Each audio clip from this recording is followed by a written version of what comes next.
This is the Troll Patrol, live with Justin Freakin. Welcome to the Troll Patrol Live. It is a freaking Tuesday. It's a freaking Tuesday. Adam in my chat bitching, nothing has changed. Motherfucker, I do the fucking ads during the countdown, so nobody has to see fucking ads, and I still get money from Bezos, so shut your pie hole, you dumb fuck. Yeah. The internet's trying not to cooperate. However, I did turn down some settings. Things should be alright.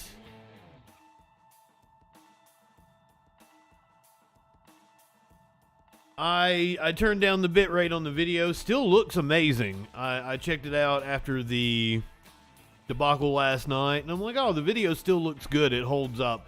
Apparently, this is an issue, and I'm going to assume it's internet service providers capping people during peak hours, because this is what happened to me. I had to call and complain for months when I was on my old internet service provider. So I would assume they've seen, wow, this dude's using a lot of upload speed, let's cap him during this specific time. Which, ISP, that's not what we agreed to. If you tell me I have 15 megs upload speed, I should have 15 megs upload up and down all the time.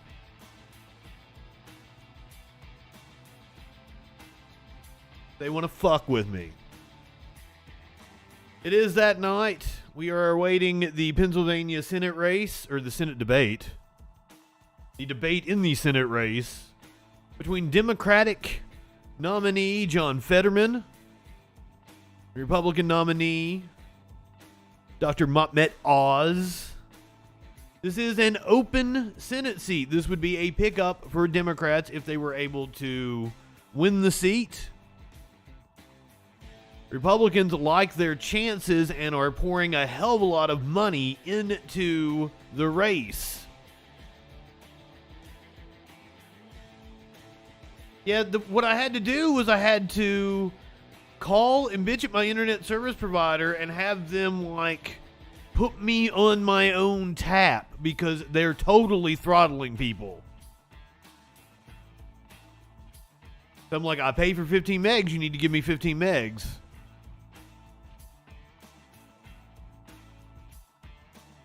But we're going to suffer through it. It fixed itself at like 9 o'clock last night. Seriously, it seems to be at 8 o'clock or at 7 o'clock to 9 o'clock. It slows down. Mandy, we are on just slightly early because we are getting ready to head over to the live coverage in the Pennsylvania Senate debate between John Fetterman and Dr. Mahmet Oz. Here's your meme of the day. I loaned $60K to a teenager, and they can't afford to pay me back $220K after 8% capital interest over 30 years. What up, simp? Ida, good evening. Adam, you know I love your face. Warlord. RB, my friend. Yes, weed indeed. I need weed too. Boom. We are less than 2 minutes away from the Senate race debate. Brought to us by WPXI. Justin made coffee, so Justin's going to make a cup of coffee. You guys just hang out here for a second.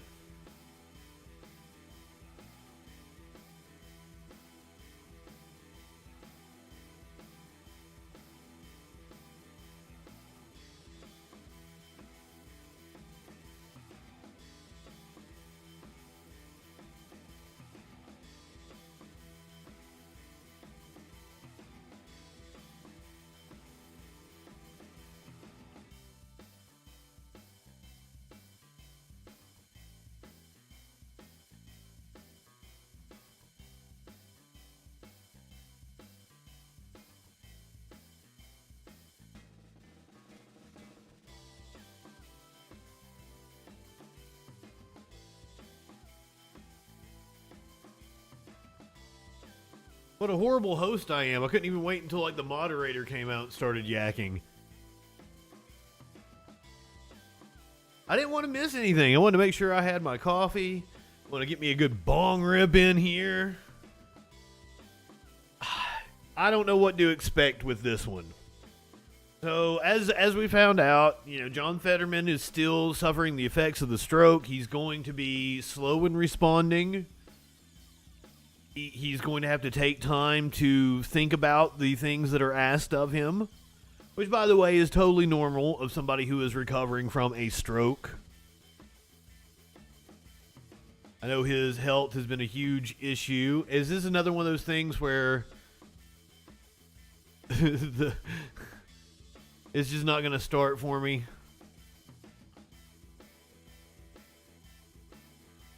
This keeps happening to us. I'll have like the YouTube ready to go.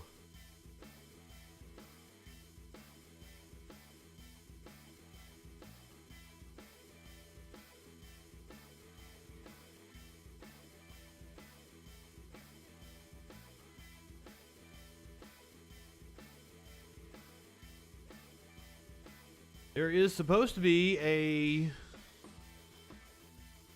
Oh, here we go. He chose money over his conscience. My opponent, John Fetterman, by his own admission, grew up in luxury and privilege. Insult, stealing the spotlight while voters want a voice on the issues. Is Warlord gonna bail on us? My internet not good enough for you? Leaders are not leaders at all. Tonight, Lieutenant Governor John Fetterman and Dr. Mehmet Oz face to face for the first and only time. Both men looking to prove they have what it takes to represent the people of Pennsylvania. Send Dr. Oz back to New Jersey. I stand for Pennsylvania values, and I'm proud of it. Live from the ABC 27 studios in Harrisburg, this is the Pennsylvania U.S. Senate debate. Welcome to Debate Night in America. I'm Leland Vittert from News Nation. Their audio sucks. Echoplex Media and Justin Freakin have better audio than WPXI. Either party runs through Pennsylvania. Dennis Owens, WHTM political reporter and anchor here in Harrisburg, along with Lisa Sylvester from WPXI in Pittsburgh, will moderate tonight's debate. We want to welcome our viewers watching tonight from across the country on News Nation. Voters can watch all of this audio is rough. 7 Pennsylvania counties on 9 television stations serving the Commonwealth. Before we get started, let's go over tonight's rules. Mr. Fetterman, Mr. Oz, you will have 60 seconds to answer each question. If there's a follow-up question or rebuttal, you will have up to 30 seconds. As always, I'm going to try to lay out as much as possible for the YouTube audience. They tend to like that. The Twitch audience wants me to make jokes. The YouTube audience wants me to lay out. So I'll make jokes when the moderators are talking when I feel it's warranted. I will lay out as much as possible. Otherwise, moments ago, just met for the first time. We're happy to have you here. Welcome to our audience watching at home, on air, online, and on News Nation. And we encourage everyone who is watching tonight to share your thoughts on social media. Remember to use the hashtag PA Senate Debate.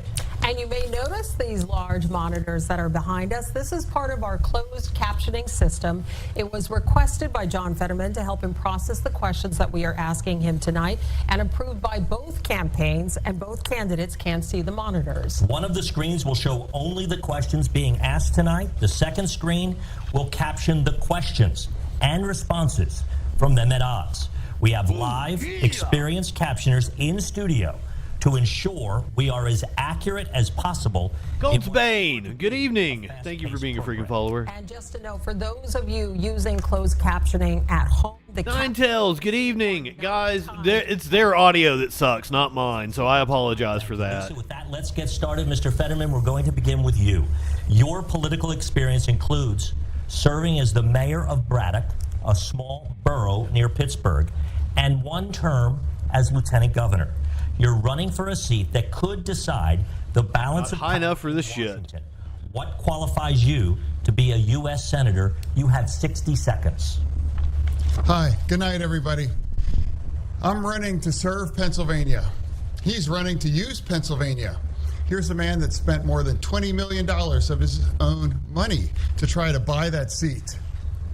I'm also having to talk about something called the Oz rule, that if he's on TV, he's lying. He did that during his career on his TV show. He's done that during his campaign about lying about our record here. And he's also lying probably during this debate. And let's also talk about the elephant in the room. I had a stroke. He's never let me forget that. And I might miss some words during this debate, mush two words together, but it knocked me down, but I'm going to keep coming back up. And this campaign is all about, to me, is about fighting for everyone in Pennsylvania that ever got knocked down, that needs to get back up, and fighting for all forgotten communities all across Pennsylvania that also got knocked down, that needs to get back up. Thank you very much, Mr. Fetterman. Mr. Oz, you are a doctor, a businessman, and television personality. I get knocked down. Your first run for elected office. What qualifies you to be a U.S. Senator from Pennsylvania? You have 60 seconds. I'm running for the U.S. Senate because Washington keeps getting it wrong with extreme positions. I want to bring civility, balance, all the things that you want to see because you've been telling it to me on the campaign trail. And by doing that, we can bring us together in a way that has not been done of late. Democrats, Republicans talking to each other. John Fetterman takes everything to an extreme, and those extreme positions hurt us all. Let's take crime as an example because it's been such a big problem. Maureen Faulkner accompanied me today to the studio. You know, her husband was a police officer in Philadelphia, was brutally murdered. John Fetterman, during this crime wave, has been trying to get as many murderers convicted and sentenced to life in prison out of jail as possible, including people who are similar to the man who murdered her husband. He does it without the rest of the parole board agreeing. He's doing it without the families on board. These radical positions extend beyond crime to wanting to legalize all drugs, to open the border, to raising our taxes. I want Washington to be civil again. You need it to be less radical. John Fetterman, unfortunately, would bring that. Mr. Oz, thank you. Lisa. All right, gentlemen, on to the economy. Pennsylvanians are struggling to put food on the table and gas in their cars.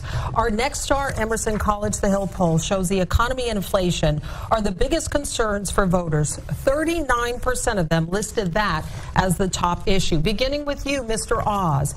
You have blamed President Biden and reckless Democratic spending for the inflation crisis. But voters would like to hear your specific plan to cut spending. Please explain in 60 seconds.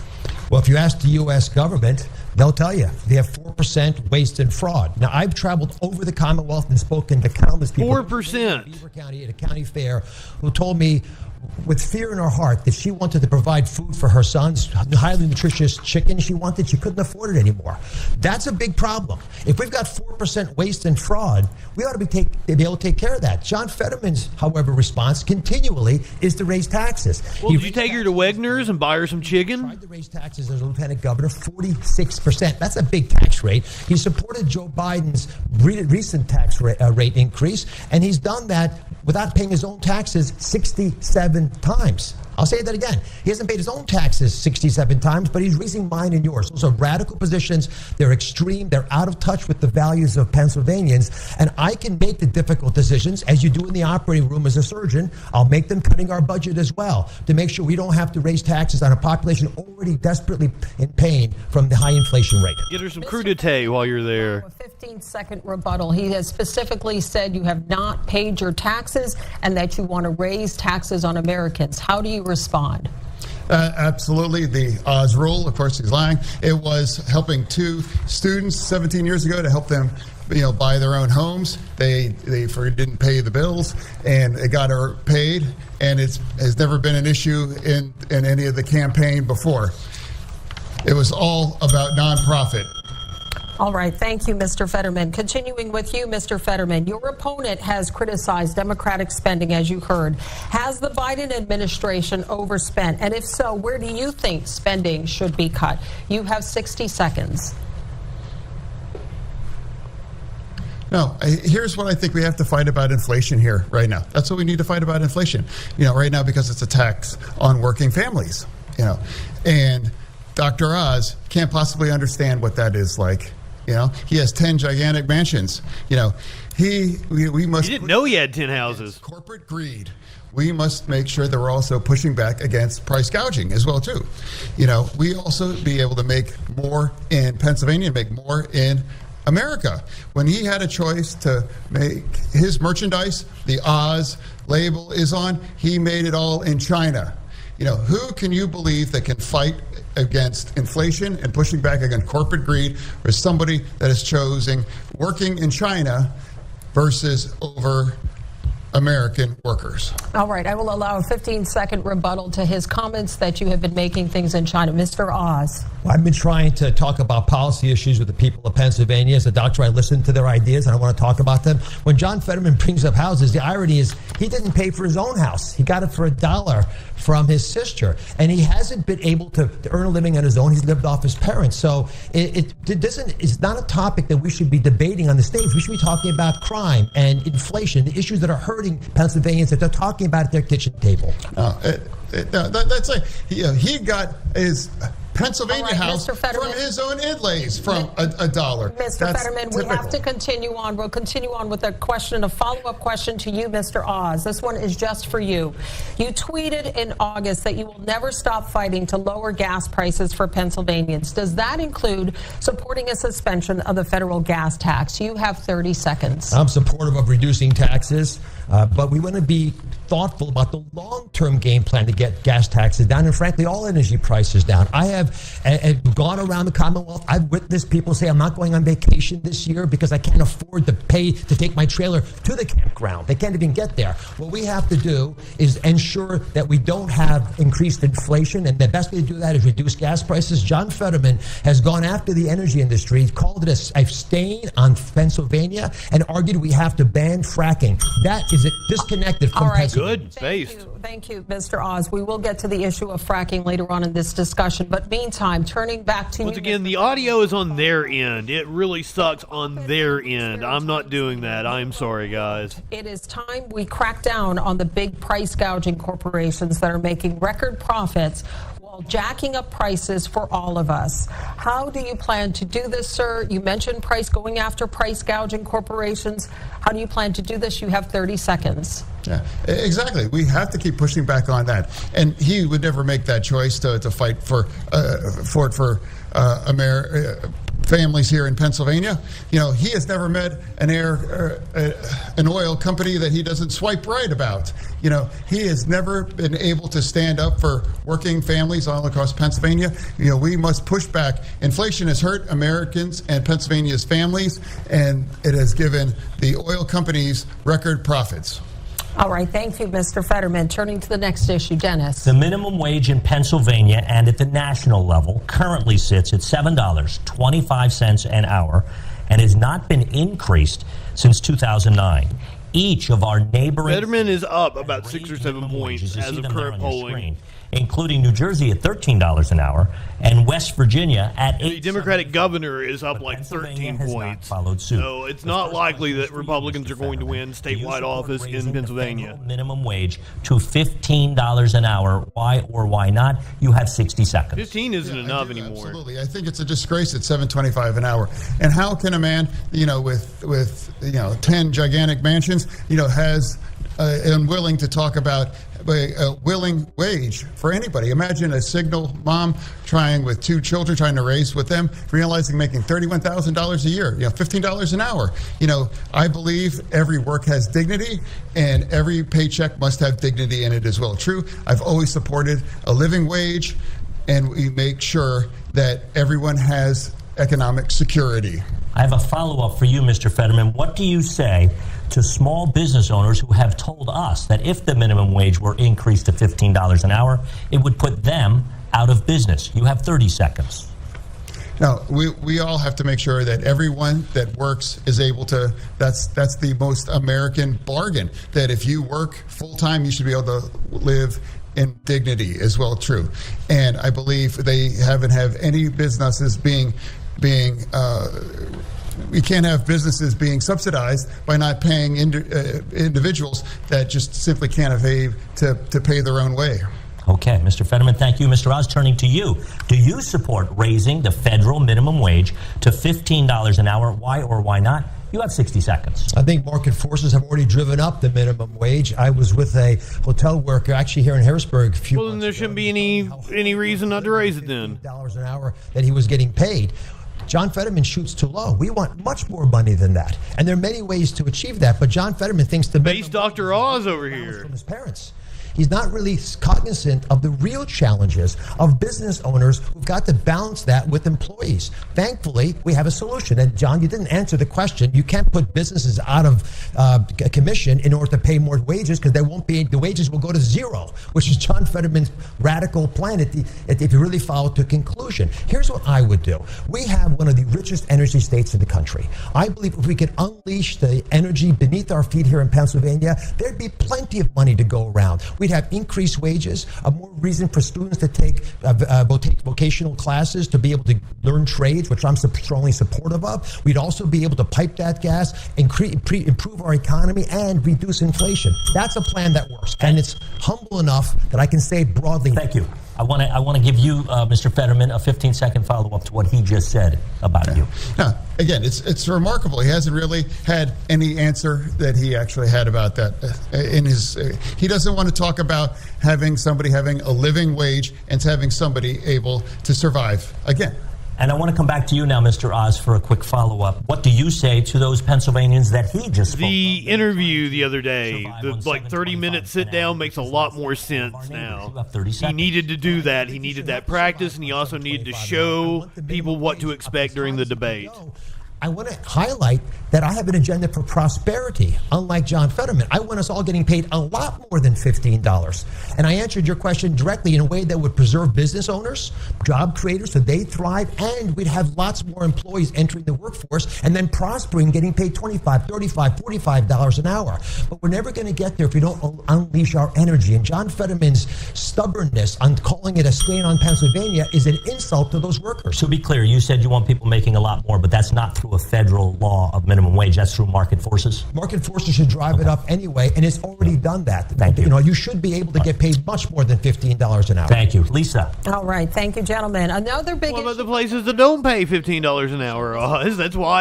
If you should be able to get paid more than $15 an hour, Exceptions in the case that's a perfect reason to raise the federal minimum wage to $15 an hour. Those three exceptions. Should abortion be banned in America? 60 seconds. There should not be involvement from the federal government in how states decide their abortion decisions. As a physician, I've been in the room when there's some difficult conversations happening. I don't want the federal government involved with that at all. I want women, doctors, local political leaders, letting the democracy that's always allowed our nation to thrive to put the best ideas forward so states can decide for themselves. Contrast that with my opponent, John Fetterman, who on this debate stage said that he would demand federally mandated rules for all states they have to follow that would allow abortion at 38 weeks on the delivery table, and it would force it to be subsidized by taxpayers across the country no matter what their person. Every single Republican has said this, and it is 100% a lie. In Pennsylvania believes is appropriate.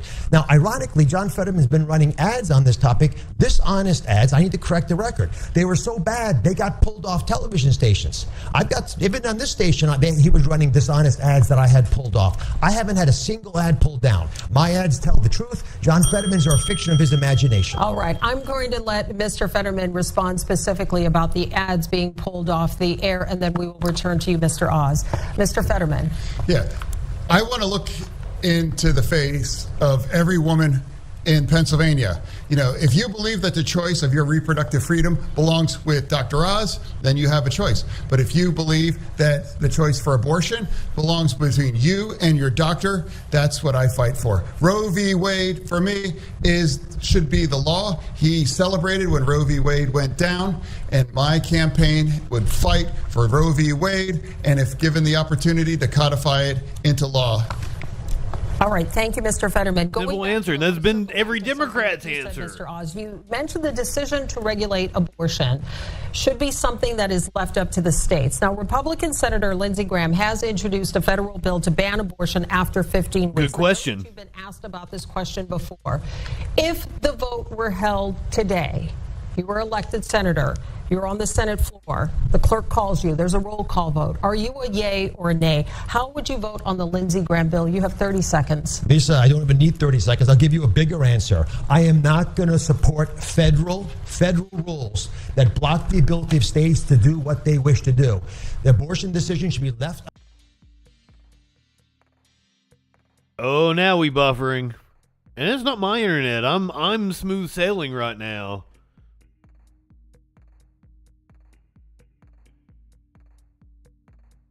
Damn. You're on the Senate floor. The clerk calls you. There's a roll call vote. Are you a yay or a nay? How would you vote on the Lindsey Graham bill? You have 30 seconds. Lisa, I don't even need 30 seconds. I'll give you a bigger answer. I am not going to support federal rules that block the ability of states to do what they wish to do. The abortion decision should be left. Seriously, everything is looking good on my end. FBI is still coming after me. You're on the Senate floor. The clerk calls you. There's a roll call vote. Are you a yay or a nay? How would you vote on the Lindsey Graham bill? You have 30 seconds. Lisa, I don't even need 30 seconds. I'll give you a bigger answer. I am not going to support federal rules that block the ability of states to do what they wish to do. The abortion decision. Buffers again. God damn it. I'm going to have to go forward a little bit. Roll call vote. Are you a yay? Oh my God. Roll call vote. Are you a yay or a nay? How would you vote on the Lindsey Graham bill? You have 30 seconds. Lisa, why are we not live? That doesn't make sense. That block the ability of states to do what they wish to do. The abortion decision should be left up.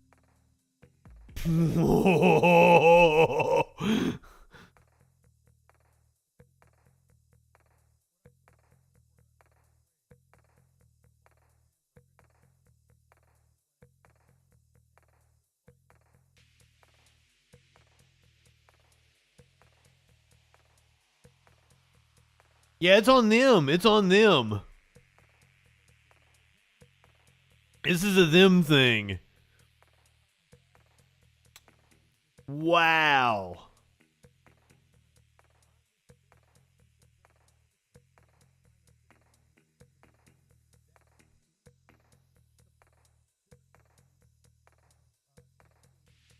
Yeah, it's saying it in the chat. There's like no sound, no sound, no sound.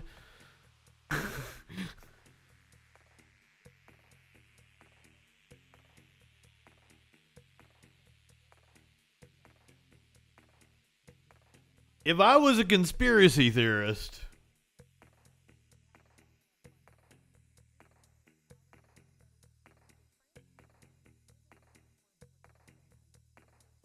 it's this TV station that's hosting it. It was a bitch even finding this, and it's like it's their YouTube.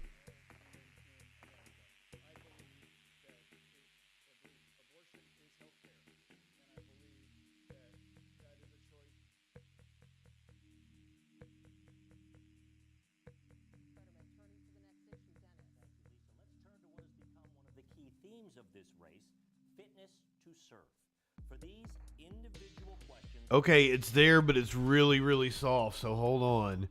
You guys are going to have to hold your asses when it comes back. 4 days before the May primary. Last week, you released this note from your doctor saying you can work full duty in public office, but you have not released your detailed medical records surrounding your stroke. Mr. Fetterman, will you pledge tonight to release those records in the interest of transparency? You have 60 seconds. To me, for transparency is about showing up. I'm here today to have a debate.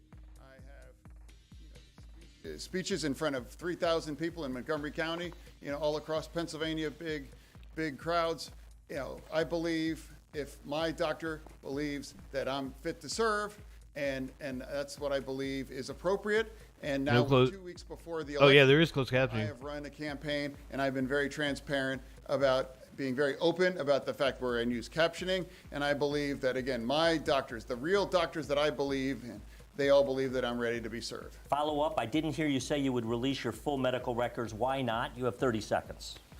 No, again, my Dr. L believes that I'm fit to be serving, and that's what I believe is where I'm standing.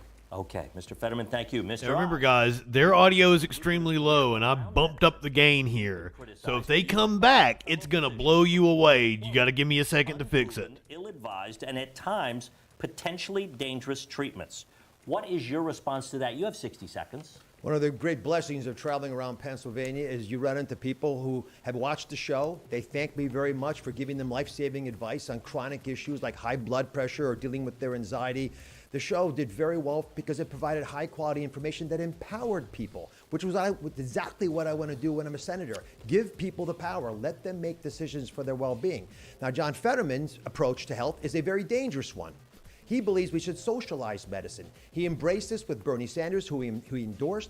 The two candidates call themselves the two most progressive people in America. When you have socialized medicine, Dennis, you shut down the ability of people to get access to health care. Doctors stop practicing. There are no medications available. The lines get long. It's a disaster, and it puts people at risk. So I don't believe we should allow socialized medicine, the abolition of all private health care insurance in America, and radical positions like the ones taken by John Fetterman make him too extreme to serve. If we're going to bring balance to Washington, you got to bring people who understand the ramifications. Even Joe Biden called John Fetterman's idea, I'll quote him, preposterous.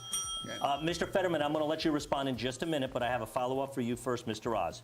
Did you or your company make a profit from promoting those products? You have 30 seconds. I never sold weight loss products as described in those commercials. It's a television show, like this is a television show, so people can run commercials on the shows, and that's a perfectly appropriate. This is not a television show, sir. I ruffled a lot. You're not. I mean, you're on TV, but this isn't. And I'm proud of that. I'll do the exact same show thing business. But there's no way to defend what John Fetterman has done with socialized medicine. That is a radical departure from what we in America have accepted. I relationship must between respond to John, you'll have your turn. John, let me I finish. must respond to that. There must be a relationship between a doctor and a patient, and that's what I would direct patients to do. Thank you. Mr. Fetterman, he accused you of socialized medicine, supporting socialized medicine. What is your response? Yeah, again, it's the Oz rule. He's on TV and he's lying. I never supported any of that thing. You know, he keeps talking about Bernie Sanders. You know, 3 years ago he was on his show and he hugged him and he said, "I love this guy." You know what? Why don't you pretend that you live in Vermont instead of Pennsylvania and run against Bernie Sanders? Because all you can do is talk about Bernie Sanders, because my truth is that healthcare is a basic fundamental right, and I believe in expanding that, and I believe about fighting for healthcare, the kind of healthcare that saved my life. He explicitly supported socialized Mr. Oz, medicine. we have a Bernie lot Sanders. of topics to get to. There's their audio back. We are going to move on to the next topic. So guys, this TV station is having a shit ton of audio issues. Only trails Texas. Not me. I'm sorry. Production. Both of you have taken shifting positions on the issue. Like of Frank. fracking. Mr. Oz, we begin with you. You wrote a column in 2014 calling for no fracking pending health study results. But in a video posted on social media in March, you said, quote, "Natural gas guarantees high-paying skilled jobs right here in Pennsylvania, so back off Biden, give us freedom to frack." Mr. Oz, please explain that changing position. 60 seconds. I've been very consistent. Fracking has been demonstrated. It's a very old technology to be safe. It is a lifeline for this Commonwealth to be able to build wealth, similar to what they've been able to achieve in other states. For that reason, I strongly support fracking, drilling, the piping of that natural gas. In fact, I'd build a facility even in Philadelphia so we can export it to our allies and help them, the ones that are struggling now in Eastern and Western Europe because of the Ukrainian war. John Fetterman calls fracking a stain on Pennsylvania. He says that he would sign a moratorium to ban its continued use. He's against pipelines. He supported the vote against the Keystone pipeline that ended up shutting it down. He supports Biden's desire to ban fracking on public lands, which are our lands, all of our lands together. This is a extreme position on energy. If we unleashed our energy here in Pennsylvania, it would help everybody. Why John Fetterman is so rigidly stuck on fighting against energy companies is stunning to me, because it's the jobs I want. Tens of thousands of high-paying jobs to help Pennsylvanians. Thank you, Mr. Oz. Oz rule. Mr. Fetterman, 15 I absolutely support fracking. In fact, I live across the street from a steel mill, and they were going to frack to create their own energy in order to make them more competitive, and I support that. living closer to anybody else in Pennsylvania for fracking to myself. I believe that we need independence with energy, and I believe I've walked that line my entire career. I believe Democrats... Mr. Fetterman, I do have a specific question. Just to go on the record, I am pro laying pipe. Statements regarding You live fracking. in sexual In a anarchy. 2018 interview, you said, quote, "I don't support fracking at all. I never have." But earlier this month, you told an interviewer, quote, "I support..." They've done a good job of following up. The questions have been energy great. Independence that we should have here in the United States. So, Mr. Fetterman, please explain your changing position. 60 seconds. Please, yeah.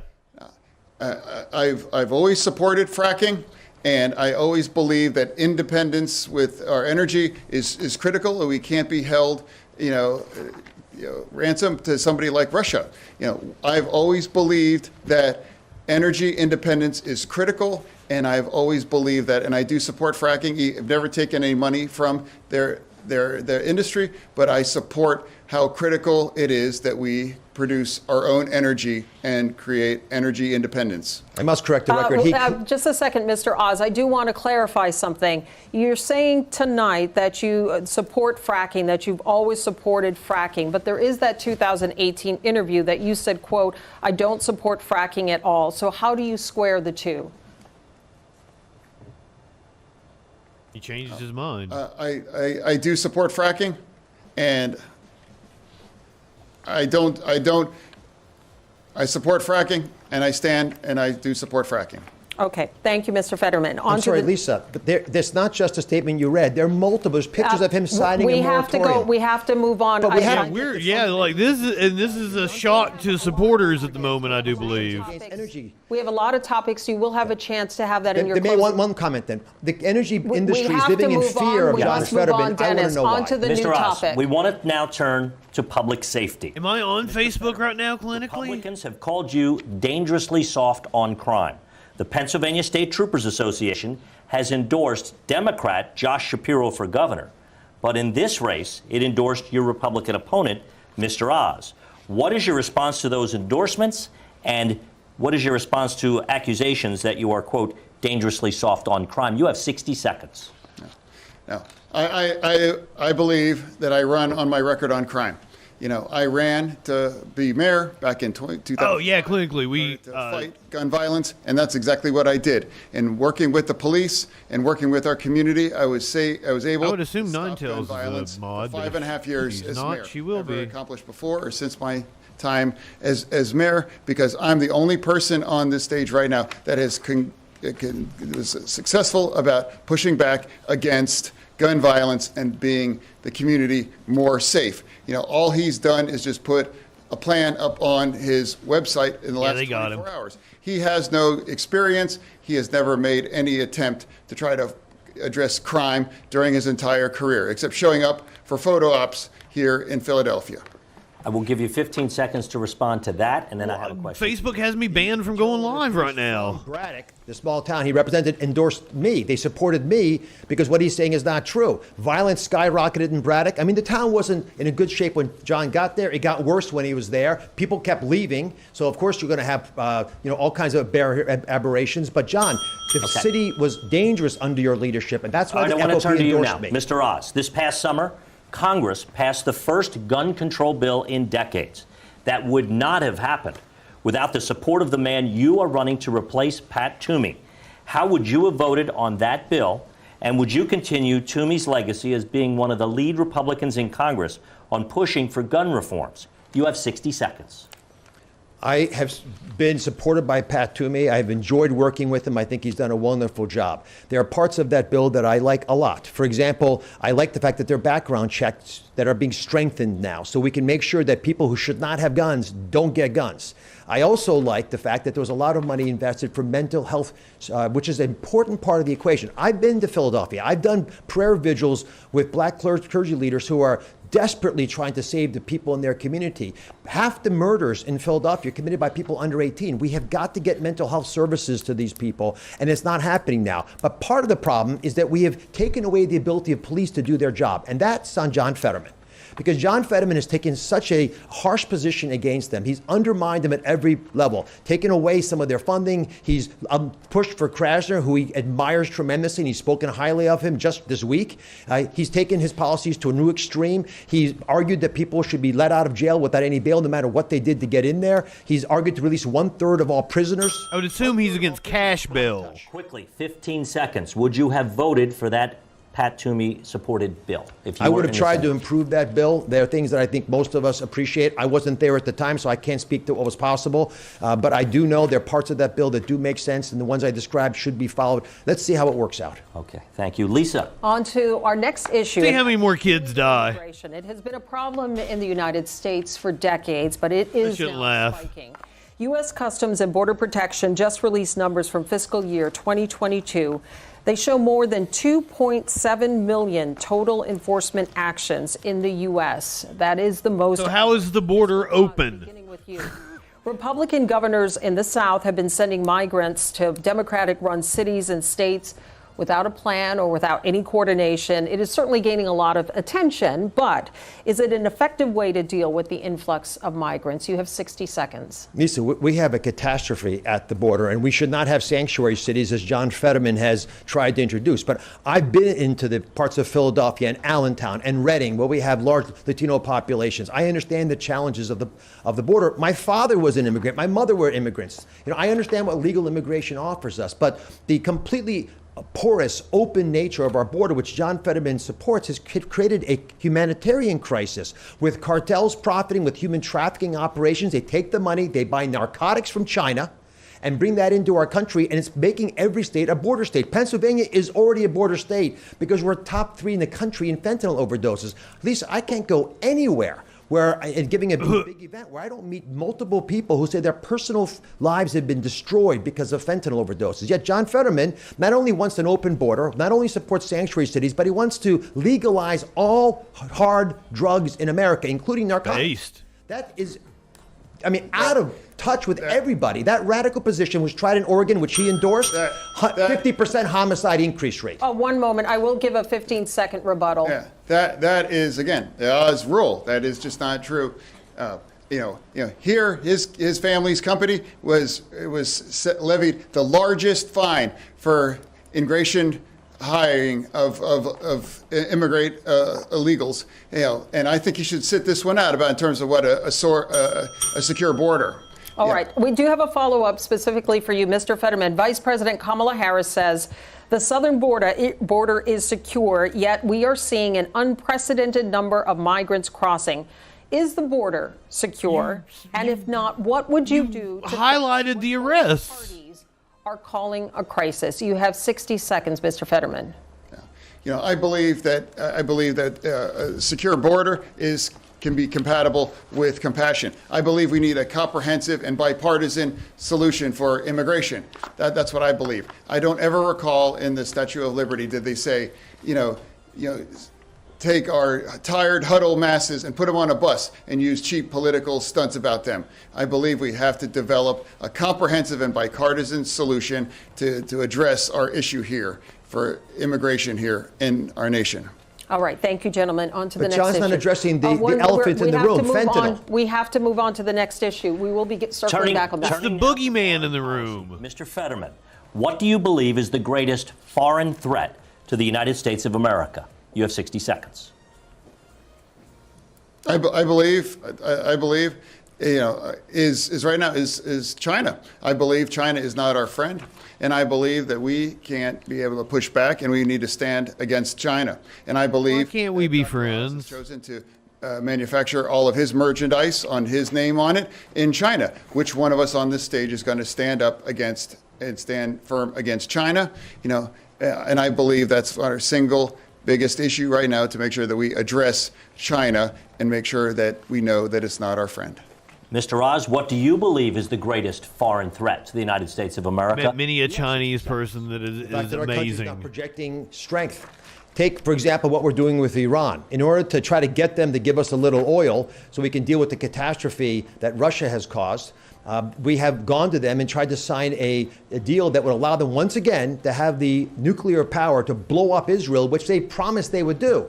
John Fetterman supports that deal. It doesn't make any Russia sense did. for America to treat our enemies better than our allies. We have to message with our strong voice and the energy we have in our country that we have control over our future. And the best way for America to establish its dominance is to unleash the energy here in Pennsylvania and across the country. By not doing that, not only do we cause all kinds of problems with local jobs and inflation, but we're destroying our ability to remain energy dominant, and we're not able to become allies like we should be for countries like European nations, which are going to struggle with their coldest winter ever. It's the best way to punch Putin back and to teach China a lesson is American energy to reign supreme. And John Fetterman doesn't like American energy, and they are scared of him because they know they can't trust him. He's proven I it. think he said Russia threatened to All right, on to wipe our Israel. next Now, it's issue. allied with countries that have threatened to wipe Israel off the Hypothetical map. rematch between Joe Biden and Donald Trump in 2024. Not Russia itself. Did I miss something in Statistical that? tie in Pennsylvania.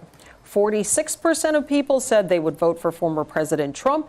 45% for President Biden. Mr. Oz, would you support a Trump 2024 run, and why 60 seconds? I'll support whoever the Republican Party puts up. And I have reached out across the aisle on my campaign because I want to bring balance to Washington. And I've tried to work with Democrats and Republicans and people in the middle and people unsure and people who forgot and people who got angry with where their party was headed. I want to bring us together to make this country do what it's always been able to do. Unify, not divide, and address the problems as a surgeon, because in the OR, that's what I do. I just fix the big problem in front of me. John Fetterman, however, cannot go to Washington and work with the other side because he doesn't even get along with his own side. He criticized Joe Biden for not spending enough money and not sidling up close enough to Bernie Sanders. He says he won't work with Joe Manchin. He said, if you like Joe Manchin, don't vote for me. So if you're picking fights with your own party, you're not going to be able to reach across the aisle to the other side. His extreme positions have made him untenable for Republican lawmakers. We need to send someone to Washington who understands the importance of balance, sensible decision-making, and a common sense approach to the challenges that we all face. That's not John Fetterman. Mr. Oz, Donald Biden campaigned with him just like, endorsed what, you. 3 days ago, 4 days ago? fully commit to supporting him in 2024. Oh, I do. I would support Donald Trump if he decided to run for president. All right. But this is bigger than one candidate. This is a much bigger story about how we are going to build a bigger tent to let more Americans feel safe. Are you concerned about the ongoing legal investigations involving the former president? 30 seconds, sir. I haven't followed them very carefully. I've been campaigning pretty aggressively. They'll work themselves out. I have tremendous confidence in the American legal system, and I believe law and order will reign supreme. But speaking about that topic, there's one person on this stage who's broken the law, we believe. John Fetterman took a shotgun, chased an unarmed African-American man, and put the gun, apparently, according to that man, to his chest. John, you weren't pulled over by the police. They let you go. You were the mayor at the time. Why haven't you? I think the fact that he brought this up shows that he feels desperate. You put a shotgun to his chest. All right. We will allow a 30-second response to that, Mr. Fetterman, specifically what he was saying referring to the incident in Braddock. I made the opportunity to defend our community as the chief law enforcement officer there. Everybody in Braddock, an overwhelmingly majority community of black community, all understood what happened. You know, they understood what happened, and everybody agreed that, and nobody believes that it was anything about me making a split-second decision to defend our community as well. Why not apologize? Mr. Oz, please. Yes. Mr. Fetterman, turning to you right now. You support a Biden run. Do you support a Biden run in 2024? Why in 60 seconds? That's obviously, it's up to his choice whether he, and if he does choose to run, I would absolutely support him. But ultimately, that's ultimately only his choice. All right. Thank you, answer. Mr. Fetterman. A follow-up question on this. Our Next Star poll shows 51% of Pennsylvania voters disapprove of the president's job performance. You have publicly supported many of his policy positions. Are there any that you disagree with? 30 seconds.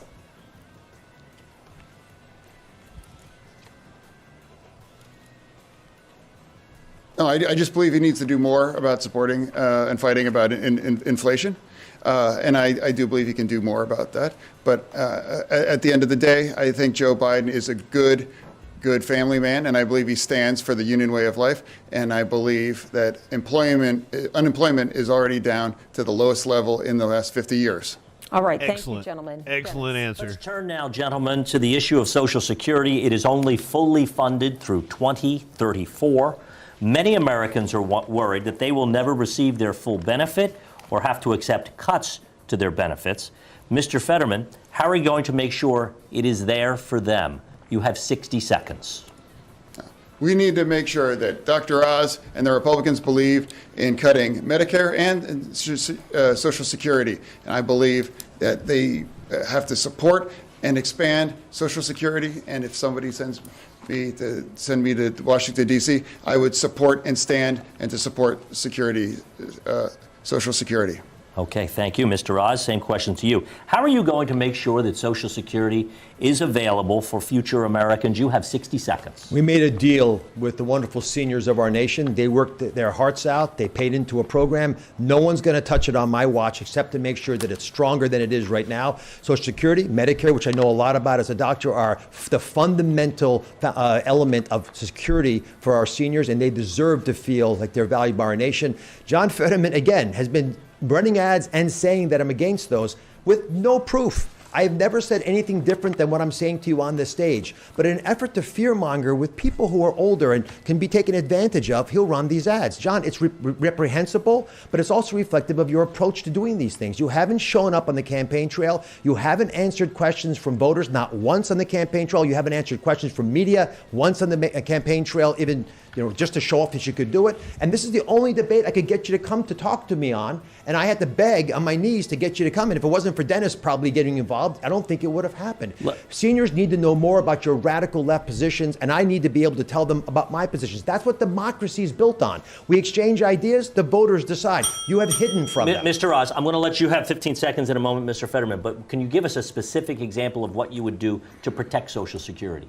Well, for one, we have to make sure that it adequately increases with the higher inflation rates that we have. So we've got to make that 4% of wasted money that right now is in the budget redirected appropriately. And one of the first places that I would use it is Social Security and Medicare. And here's the reason. One of the worst things we can do to a people is give them bad quality care. And so if you have if you have people who are not going to see a doctor, for example, because they can't afford it, they'll get sicker. Bad medicine means more cost. No one benefits. Thank you. Mr. Fetterman. Yes, this is a good argument for universal health care. Now, again, I can't just say one thing other than that Dr. Oz would not support, and he would support cutting Medicare. And that's John, why do you say that? I've never said that. It's absolutely a fact. It's a fact. You would have voted against the Inflation Reduction Act, which has dropped our prescription drugs, and he doesn't believe. Okay, gentlemen, we need to move on. Lisa. All right, we are moving on to the topic of education. The cost of college tuition is now out of reach for many, many families.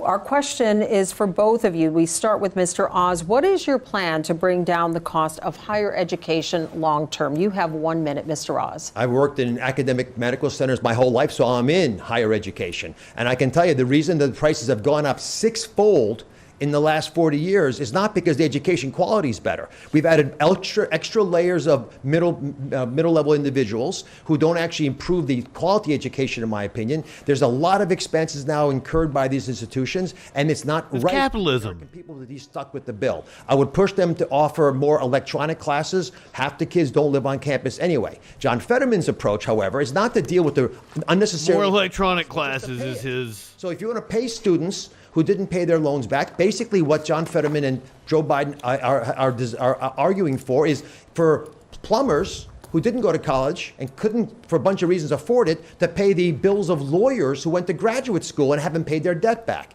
I don't think that's right for the American people. We want a fair system. Drop the cost down by pushing for more value for the money we're spending, and then ensure there's a high-quality education that lets people make a living when they graduate. All right, I just want to point out that there are plenty of lawyers with student loan debt that aren't making fucking 6 figures a year.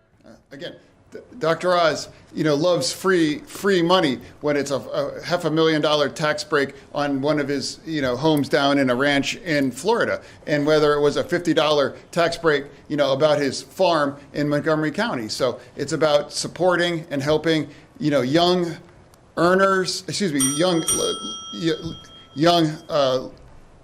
young students to give them a break. I believe that that supporting. All right, let me just ask specifically, with the plan to ease student loan debt, the debt forgiveness of $10,000, $20,000 for Pell Grant recipients, do you support that position? I do absolutely support that. I believe, like I said, it's about helping young learners, be able to get a better start, getting off in the start of their life. And I do believe that, and I believe a majority of Americans support that as well too, helping young learners. I'm with you, Kim. I want to ask you the same question grading. that I asked Mr. Oz. And what is your plan to bring down the cost of higher education long term? You have 1 minute. Yeah, I don't think he didn't answer. He didn't answer the question whatsoever. I did answer the question. Mr. I believe. Oz, You didn't. I fundamentally believe that every quality public university education should be very affordable in every state, and I think that needs to be a significant investment. To make sure that anyone be able to afford to go to get a 4-degree university degree, at Penn State or at Pitt or any state schools, to make it much more affordable. And that means acquiring a significant investment to make sure and create it affordable that every family can afford. how exactly, Mr. Fetterman, do you propose doing that to make it more affordable for families? No, I just believe, making it that much more, it costs too much, and I believe providing the resources to reduce the tuition to allow families to be able to afford it. All right, we have a follow-up question. This one now is for both of you. This is from News Nation viewer Ann Andrews, a registered nurse from Conneautville near Erie. Ann is a vocational educational instructor for a university and a practicing registered nurse. Conneautville. If you were elected, could you please tell me what you would be doing for vocational education in the state of Pennsylvania as well as our nation? So, Mr. Oz, if elected, what would you do for vocational education? You have 30 seconds. I've visited vocational schools. I have an answer. But, John, because obviously I wasn't clear enough for you to understand this, there's no question that cutting out the middle levels of higher education and providing digital programs would reduce the cost of education. It's a concrete set of ideas that I'd like to move on. With regard to vocational education, this is really important for us to allow our trade unions to get more closely linked with the vocational schools. I was in a vocational school in Westmoreland, and they have about 1,000 kids. They could take 2,000 kids. Funding those programs is the smartest way to invest our tax dollars. We'll turn out twice as many children who have a job as soon as they graduate. It supports our trade unions who want those kids in their positions anyway. Thank you, What did he just say? Thank you, Mr. Oz. Mr. Fetterman, if elected, what would you do for vocational education? You have 30 seconds.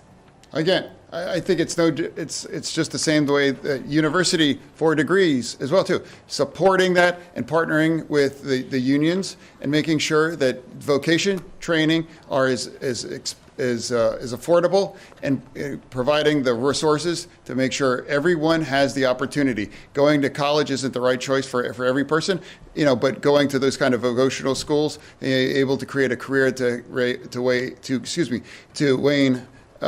reach a lot of high salary, and again, supporting to reduce those costs are critical too. All right, thank you, gentlemen. Dennis. Moving now, multiple members of Congress, specifically Democrats, have called for the Supreme Court to be expanded.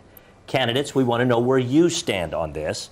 Mr. Fetterman, should the Supreme Court be expanded? And if so, by how many justices? You have 60 seconds. I don't believe, I don't stand, and I don't believe in that. I fundamentally believe that even though I don't agree with the ideological breakup of the Supreme Court, I believe it's not about changing the rules. It's about acknowledging where we're at, much the way the Republicans want to try to change the Constitution about how our Supreme Court in Pennsylvania was going to be done, and I don't support that. So I think it's critical that we be consistent, and I do not believe in supporting the Supreme Court. Mr. Oz, same question to you. Should the Supreme Court be expanded? If so, by how many justices? You have 60 seconds. I would never touch the makeup of the Supreme Court, and I would advocate to leave it the exact same size it is. But John Fetterman's radical positions have spilled over into what he would do in Washington. One of the first things he has said, and he came back to the campaign trail, is that he wanted to bust the filibuster, which means removing the brakes on the Senate overreacting. That's true. That is true. But if you do that, then you would free up the Democrats in the Senate without getting the normal amount of votes to free up democracy. The Supreme Court, add more states, do things that are detrimental to the well-being of the country. So I think, and your first day back, the filibuster was something added later that, like, it was an interpretation of rules. It's not in our nation. It was always meant to be a majority. Oz, you don't know your history. Very much. All right, at this time, we are ready for our closing statements. You each have 90 seconds. There you have it. To convince Pennsylvanians to vote for you on Election Day. Mr. Fetterman, you are first, 90 seconds. Once again, I would just like to say that my campaign is all about fighting for anyone in Pennsylvania that ever got knocked down, that had to get back up again. You know, I'm also fighting for any forgotten community all across Pennsylvania. I'm not gonna do it again. That ever got knocked down, that had to be made to get back up. You know, I've made my entire career dedicating to those kinds of pursuits. I started as a GED instructor back in Braddock over 20 years ago because I believe it's about serving Pennsylvania, not about using Pennsylvania for their own end interests as well. To me, careers are revealed by your real underlying values. And my values have always been about fighting for forgotten communities all across Pennsylvania. All right, thank you, Mr. Fetterman. Mr. Oz, your final thoughts, 90 seconds. I've loved traveling into the four corners of the beautiful Commonwealth, and I've heard your problems. I'm a surgeon, doctor. I listen to what you say, and I'm trying to help address them today. I've talked to seniors worried their Social Security checks wouldn't go far enough with the raging inflation. I've talked to couples want to make their first down payment on a new house, and they can't afford it anymore because of interest rates. I've talked to families. You want to cut petrified. Social Security. Mr. Fetterman, it's his turn for his closing. I've talked to families worried about fentanyl showing up in their mailbox and literally taking the lives of their children who they find blue in bed. I've talked to families who won't let their You gave out fentanyl for Halloween. That's been facilitated by left radical policies like the ones John Fetterman has been advocating for. But here's the deal, right? None of this has to happen. This is all very addressable. I'm a surgeon. I'm not a politician.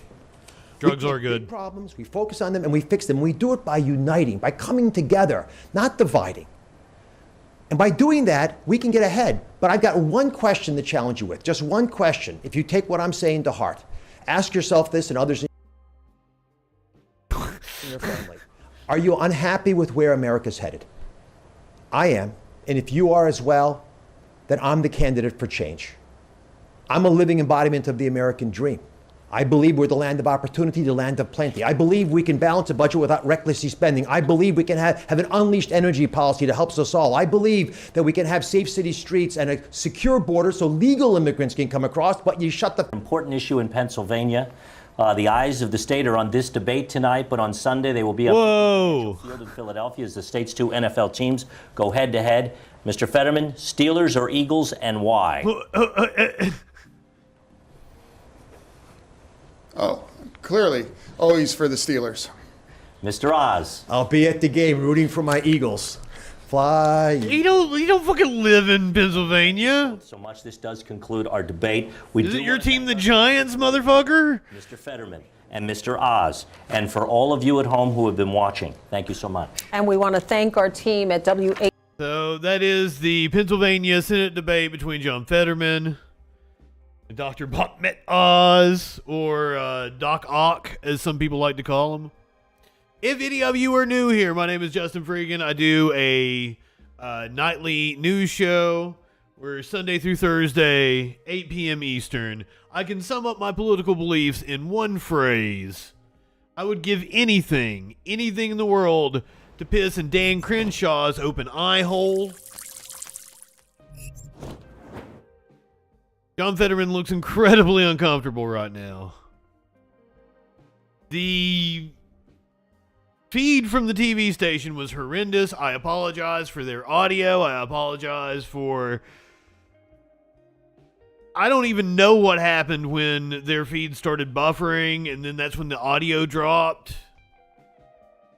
I have no clue about any of the sporty balls. What I do have a clue about is that when we come back, we can either do the news or we can do the Holchel-Lee Zeldin debate in New York, if you would like that. I believe I'm on the side of doing the Holchel-Lee Zeldin debate in New York. Holchel, the current governor of New York, who took over for Andrew Cuomo after his drama. Mock says the news. What do you want to talk about, Nine Tails? I don't have the phone lines open.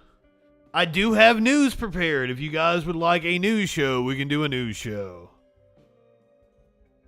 What do we have on the news for tonight? Oh, we got a new prime minister over in Britain. We're going to hear his speech from this morning. Dirty bomb accusations. Apparently, Ukraine is accusing Russia of doing some untoward. Is that the word I'm looking for? Untoward business at a nuclear plant. The progressives in Congress were bullied to withdraw a letter that they sent to Biden over Ukraine and wanting more diplomacy with Russia on the issue. We're going to hear from the Secretary of Education about student test scores during the pandemic. The Alaska GOP censured Mitch McConnell over his support for Republican senator from Alaska. Fucking, what is her name? I'm fucking not here on my notes. God damn it, my stoner ass can't remember. Murkowski, Lisa Murkowski. Seriously, I may have a tumor or something. I've been drawing blanks. I've been having headaches lately. Or I could just be tired and stressed. Same symptoms for both.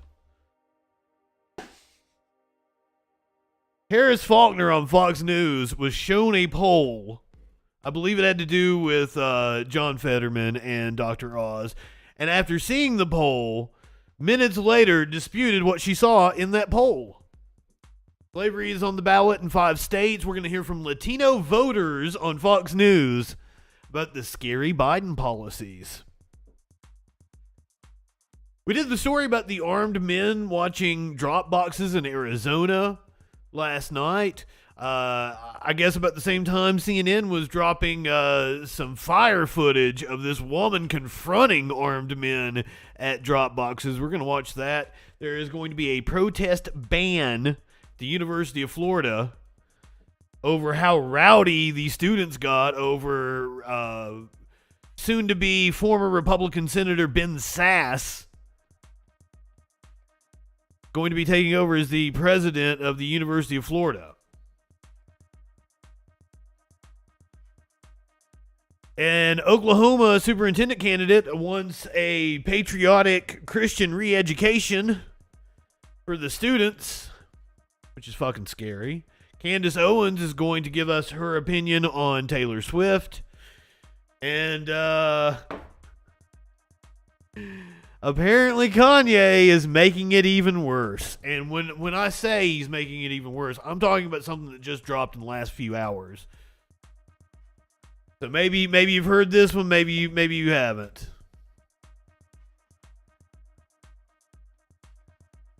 Yeah, Oz just jumped 10 points after the debate. Fucking shit. Oh, fuck. So I don't know. We gonna smoke some untoward. Yes to porn.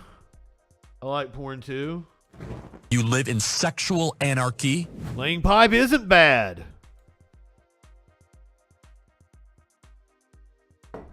I love how right-wingers just pull shit out their fucking ass.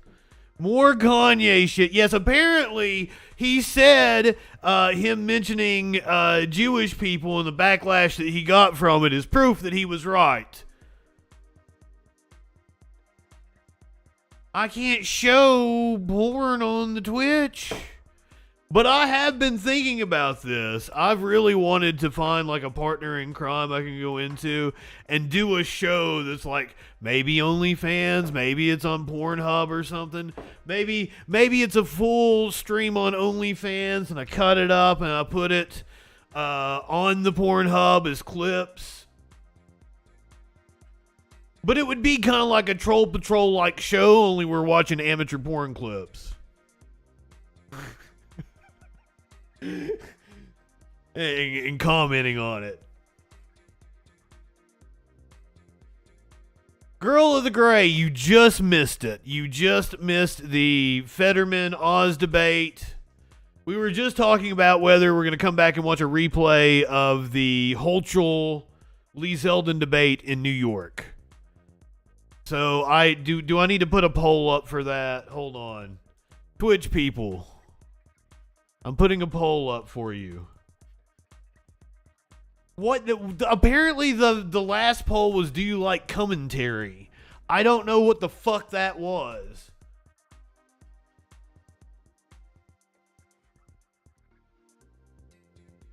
I don't even know how to spell Holchel.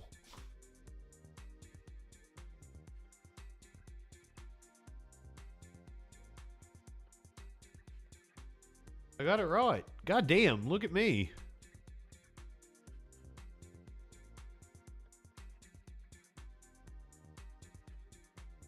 I'm amazed.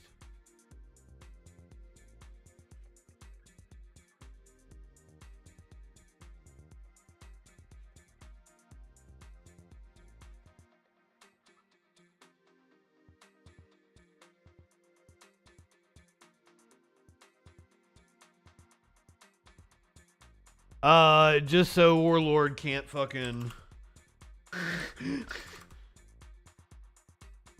Oh shit.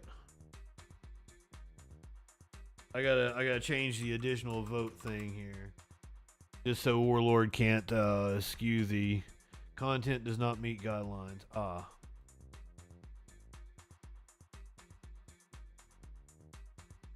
Apparently you can't put profanity in polls. Poll created. You got 3 minutes to vote. We doing debate. We doing news. Whoa! What went happen? Who got deleted by moderator? Oh, Vampire Hunter got booted.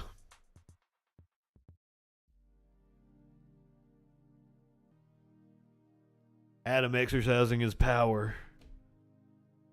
I'm kind of for the Holchel Zeldin debate. Apparently that one has gotten close. But there is a good chance that Lee Zeldin wins in New York. It is New York State. It's for the governorship. I've got some fun news. And I'm also not saying, and I probably should have said this before the poll, I'm not saying that we wouldn't still do news after the Holchel Zeldin debate. I'm not saying I won't still do the show I put together after that debate.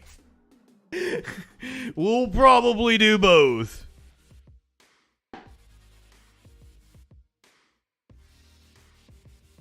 Professor Q, good evening. I think it's going to be a mixed bag. It's not going to be a red wave per se. It's going to be an odd thing where, like, Republicans are probably going to take the House and Democrats are going to gain seats in the Senate. So we're going to have an odd moment in governance where the Democrats are going to be able to do certain things like put judges on the court.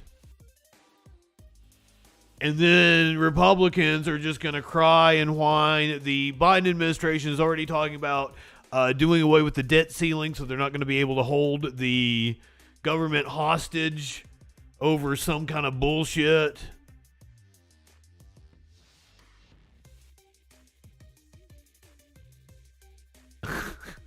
Oh, God, somebody's talking about Red 5 Golf. What's up, my friend? Let me explain to you why student loans are bullshit.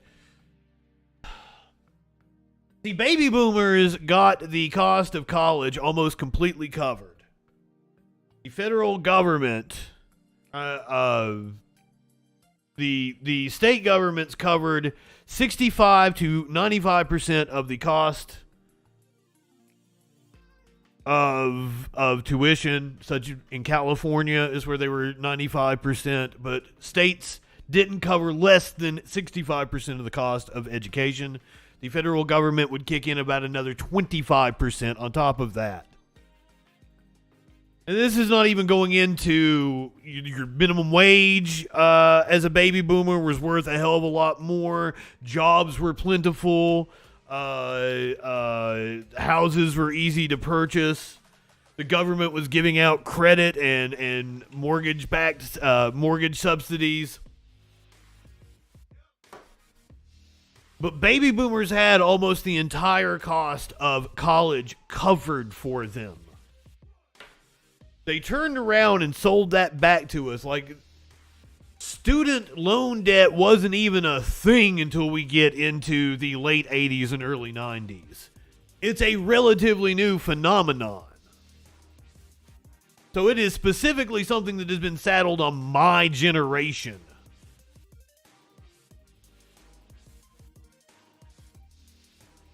And there's no reason why I should be saddled. I'm talking about fucking baby boomers. All I want is the society that baby boomers had. I want high corporate taxes. I want a strong social safety net. I am tired of an elder generation telling me that I can't have what they were given. They were given everything.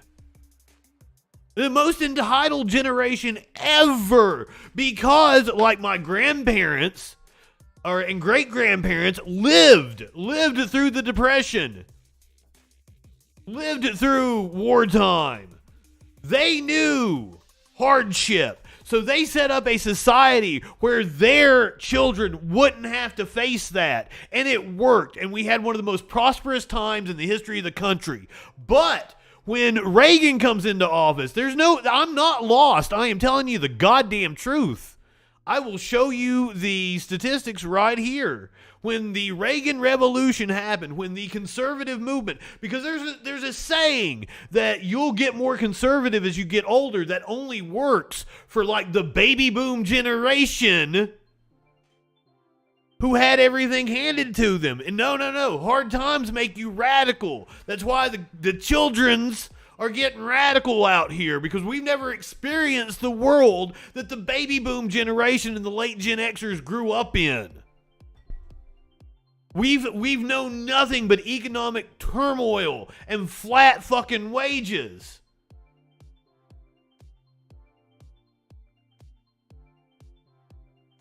Here you go. This is the percent increase since 1970 in the annual cost to attend a University of Illinois. This is just one university we're using as an example. The median household income in Illinois and the minimum wage. You see how those numbers up until the 80s, they corresponded to each other, and then boom, Reagan takes over, and they split apart. Let's look at this.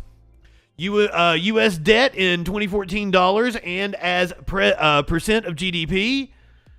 You see, we're coming out of the Depression, wartime over here. These numbers, they merge together as we create a prosperous time. Reagan comes into office, boom, they diverge.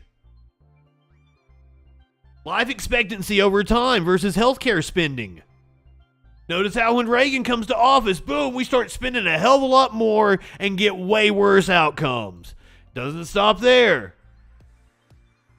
Here is total public debt as percent of gross domestic product skyrockets after Reagan comes to office.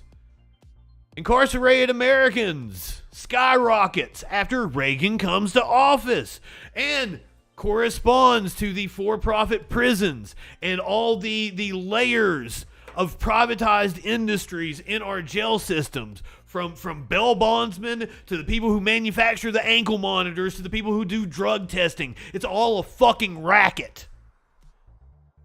This is late stage capitalism gone amok.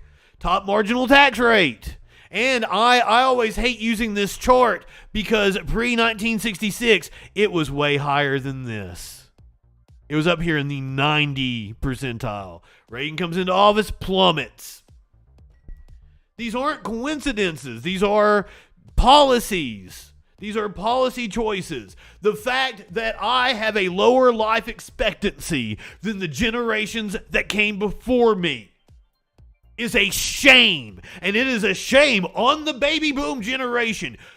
They did this. They did this to me. It is totally a policy choice. And Jimmy Carter was in office, and he came in and he said, we got to tighten our belts. We got to not spend so much on credit. We got to break our dependency on foreign oil. And the baby boom generation said, fuck no, we don't want to live in reality. We want to live in our own fucking bullshit. And they got high on coke, and they started partying with the Saudis.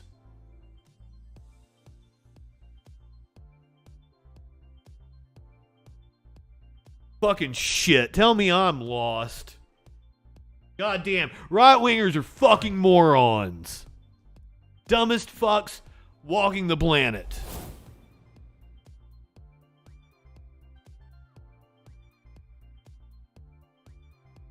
I didn't check what the poll said. What are we doing? View the results. I will abide by the poll. We're doing news. We doing news.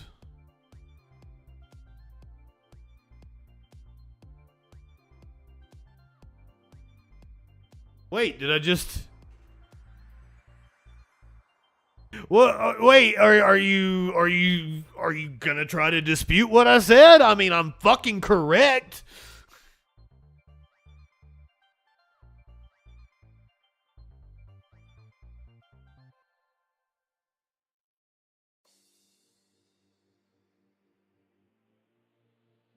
I'm not dumping it all on boomers, but I mean, there has been a policy choice.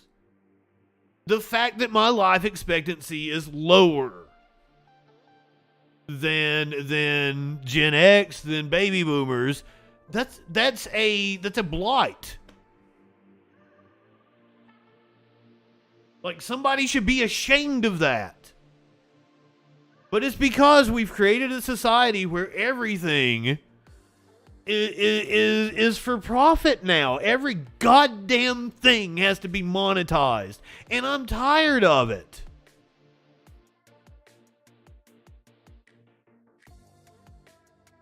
I'm sorry, I don't even know what's going on in chat. I get laser focused in on owning fucking chuds. Nixon did do a lot of good. That's the crazy part. This is back when Republicans weren't like completely batshit. The Pat Buchanan evangelical merger of the business interest fucking bullshit that I've pointed out so many times that Frank Zappa sang about in the 1980s. That shit came about later. I mean, if you go back a little further than Nixon, you get Eisenhower, who was courted by both parties. That was at a time when a person could be like, the Democrats and the Republicans wanted Eisenhower to run as their candidate. What kind of world could you live in now where both parties could court somebody to run as their candidate? The EPA and resigning. And like, this is one of the most expensive fucking countries to live in, and we don't want to pay anybody fucking wages, and you want to bitch that nobody wants to fucking work for your shit-ass wages. It's amazing to me. I always show the statistic. This was like 3 or 4 fucking years ago, before the pandemic. It was like $16 an hour is what you had to make to live in Alabama. That was one of the lowest in the country. $16 an hour. So if you're asking anybody to work for less than $16 an hour, you are asking them to subsidize your business. And I don't get that. I don't get how anybody can be on the side of a policy position that makes workers subsidize the owner's businesses. But there's a lot of things that just don't make sense to me. Coming from Eastern Kentucky, from the coal fields of Eastern Kentucky, I've always wondered how a company could own the fucking coal in the ground. Boggled my mind. Thought coal companies, even back then, should be ran by the people, for the people.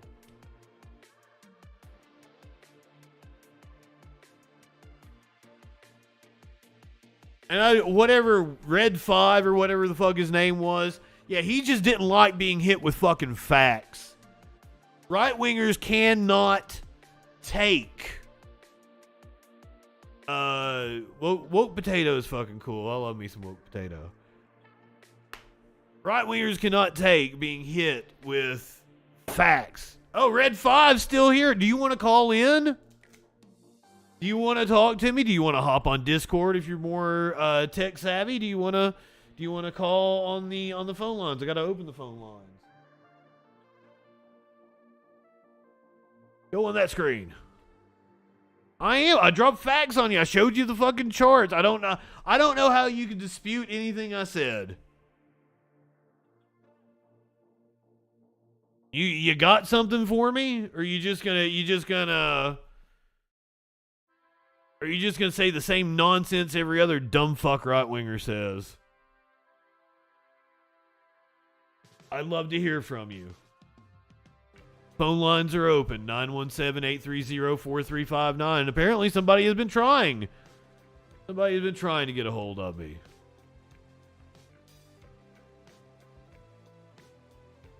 You're on my side. Okay, fair enough. Okay, maybe I went off for no reason. Well, glad to have you here. Love your face. And apparently I stole that from IDan. Maybe I subconsciously... I've been trying not to say it anymore. Maybe I subconsciously suck it in. That's the reason why I don't watch other people that do what I do. When I'm doing a lot of stand-up, I don't watch other stand-up specials. I don't want to absorb anything. I don't watch movie. If I'm making a movie, I'm not going to watch movies that are in that genre, so I don't subconsciously steal from them.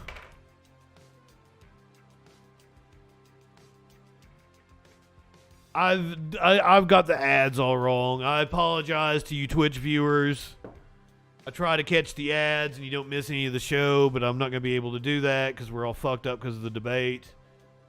Warlord redeemed the Get Back to the News and I didn't even see it. My apologies. So I'm going to go refill my coffee and I will leave you... Where's my browser at? There we go. I will leave you with the first words from the new Prime Minister of the UK, Rishi Sunak. I've just been to Buckingham Palace and accepted His Majesty the King's invitation to form a government in his name. It is only right to explain why I am standing here as your new Prime Minister. Right now, our country is facing a profound economic crisis.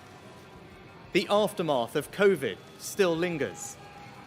Putin's war in Ukraine has destabilized energy markets and supply chains the world over. I want to pay tribute to my predecessor, Liz Truss. She was not wrong to want to improve growth in this country. It is a noble aim. And I admired her restlessness to create change. But some mistakes were made.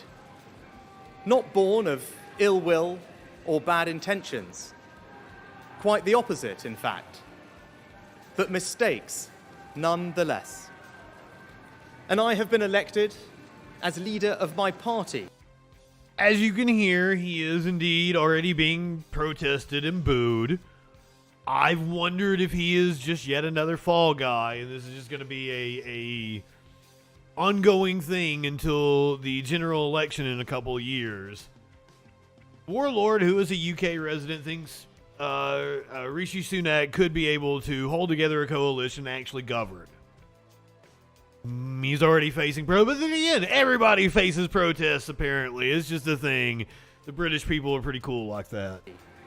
And your Prime Minister, in part, to fix them. And that work begins immediately. I will place economic stability and confidence at the heart of this government's agenda. This will mean difficult decisions to come. But you saw me austerity during COVID, doing everything I could to protect people and businesses with schemes like furlough. So he was the finance minister. Limits, more so now than ever.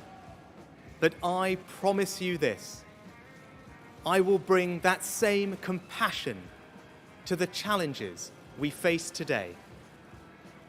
The government I lead will not leave the next generation, your children and grandchildren, with a debt to settle that we were too weak to pay ourselves. I will unite. Sounds like he's talking about austerity. Not with words, but with action. I will work day in and day out to deliver for you. This government will have integrity, professionalism, and accountability at every level. Trust is earned, and I will earn yours. I will always be grateful to Boris Johnson for his incredible achievements as Prime Minister, and I treasure his warmth and generosity of spirit. And I know he would agree that the mandate my party earned in 2019 is not the sole property of any one individual. It is a mandate that belongs to and unites all of us. And the heart of that mandate is our manifesto. I will deliver on its promise. A stronger NHS, better schools, safer streets, control of our borders, protecting our environment, supporting our armed forces, levelling up, and building an economy that embraces the opportunities of Brexit, where businesses... You gotta admit, their conservatives are a hell of a lot better than ours. ...and create jobs. I understand how difficult this moment is. After the billions of pounds it cost us to combat COVID, after all the dislocation that caused, in the midst of a terrible war that must be seen successfully to its conclusions, I fully appreciate how hard things are. And I understand too that I have work to do to restore trust after all that has happened. Not trust, not Liz All Truss. I can say Trust. is that I am not daunted. I know the high office I have accepted, and I hope to live up to its demands. But when the opportunity to serve comes along, you cannot question the moment, only your willingness. Yeah, I think I'd trade him for I Biden. stand here before you, ready to Take a lead she. our country into the future, to put your That's kind of racist of me to do that. to reach out and build a government that What kind represents of voice was that? the traditions of my party. Sorry, my apologies. We can achieve incredible things. We will create a I future ran a bunch of people off with that. of the sacrifices so many have made, and fill tomorrow and every day thereafter with hope. Thank you. You're welcome. But I don't know what for.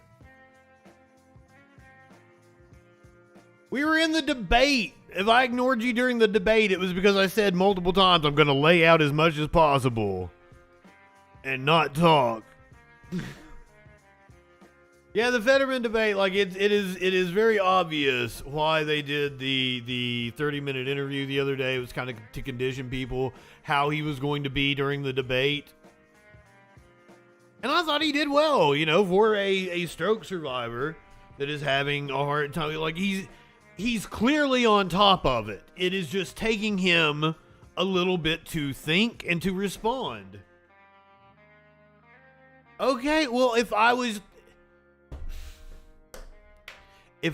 yelling about something, if I was on another screen, like, you gotta cut me some slack, Mandy.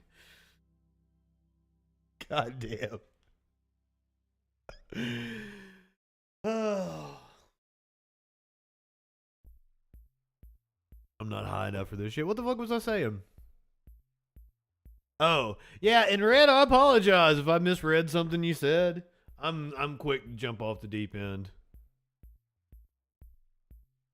Yeah, the fracking thing was weird, and he didn't accept, you know, it's one thing, so I can explain the fracking answer to you, is the fact that I can show you the map. I'll show you the reason why fracking is a huge issue, right?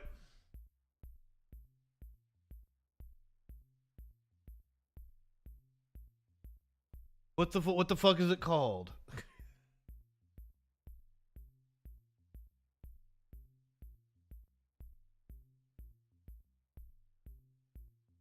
I was gonna be like, you know, hill basins or whatever.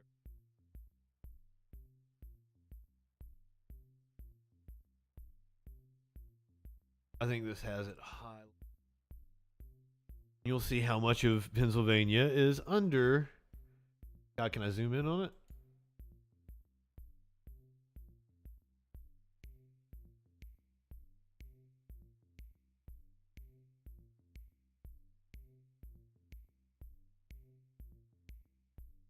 Fracking is a huge industry in Pennsylvania. Not only that, you're talking about the rural vote who are wanting fracking for the jobs.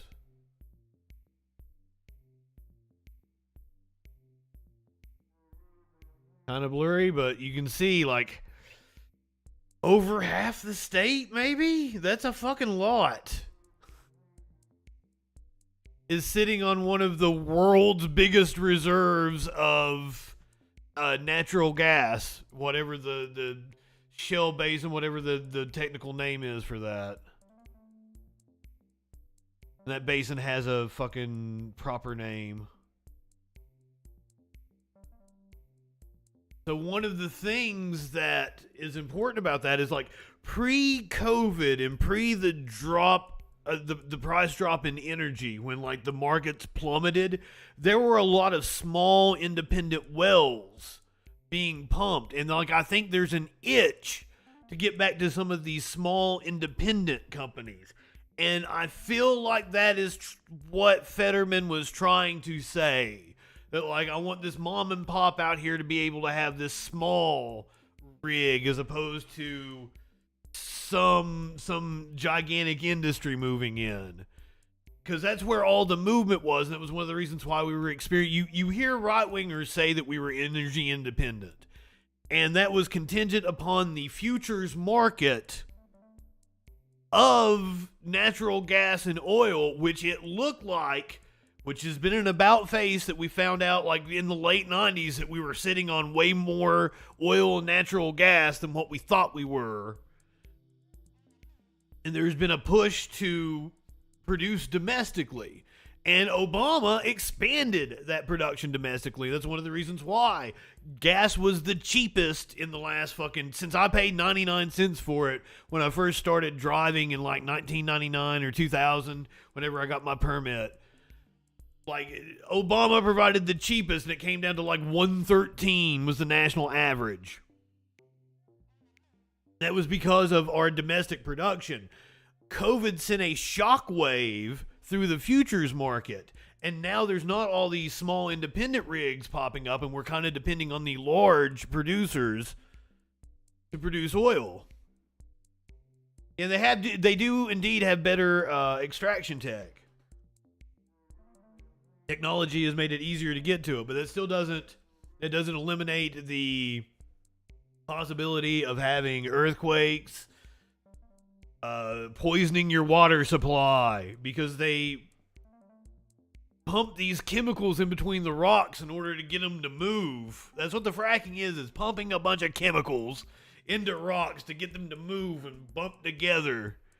And then it releases the natural gas. It's a very simplistic description of it, but close enough to understand what kind of is going on there. So, look, I'm not a fucking engineer. Indeed, and there's a lot of issues with lithium mining. You ain't telling us anything we don't already know, Red 5. Cheers. Bravo, comrade. But if I had to guess, like, fracking is just one of those concessions. If Fetterman wanted to win, that was one of the concessions his people said he had to make.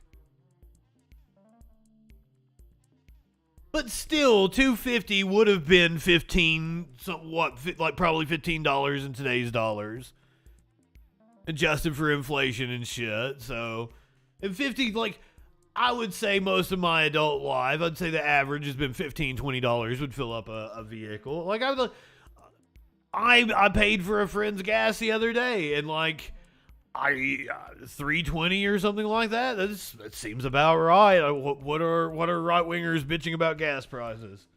Seems pretty consistent with what I've paid in my adult life. Usually between like $2.50 and $3.50. It fluctuates between that.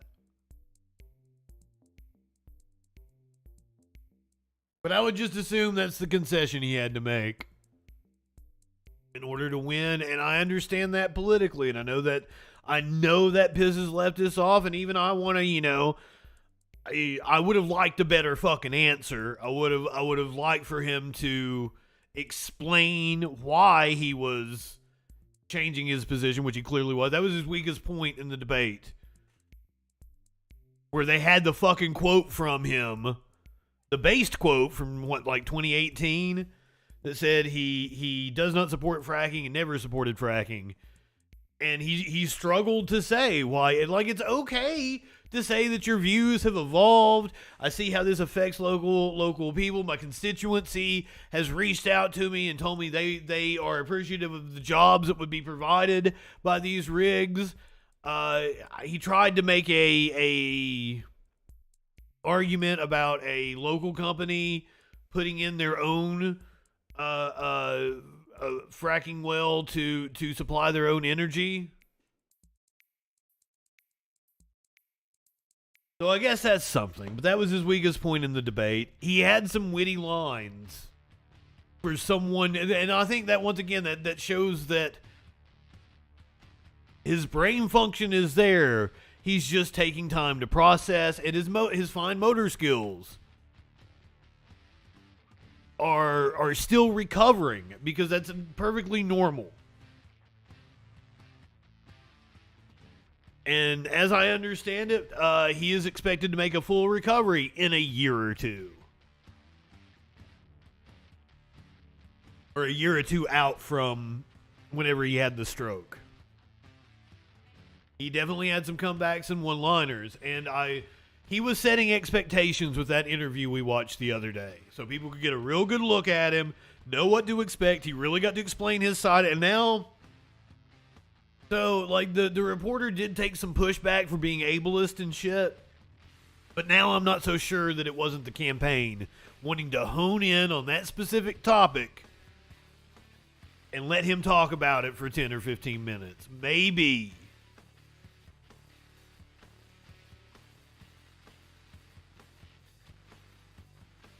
And once again, that's also us having the context of watching that interview the other day. We'll see what happens. We'll see what the polls look like. Once again, Shapiro dominating. Mastriano has just fallen like a rock. So even like, and I thought it was going to be Fetterman carrying Shapiro. But hopefully if it's Shapiro's turnout and people just vote down ballot Democrat, that's going to help Fetterman. Yeah, now I feel a little bad about being as rough on the interviewer, because that may have very well been the campaign's idea.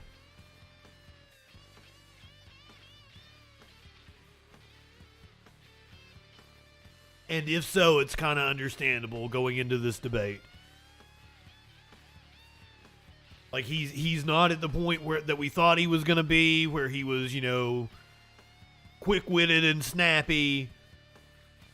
So we need to set expectations going into the debate so it's not going to hurt us.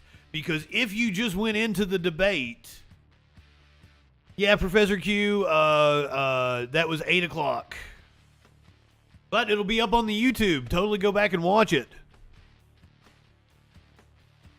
But their feed had some bullshit going on with it. Oh, and I love the fact, did I tell you guys last night about I have all the debates from this debate season that we watched on the stream.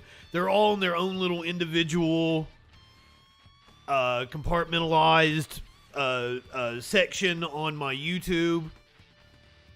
And they get a lot of views, especially like the North Carolina one, which wasn't available anywhere else, apparently.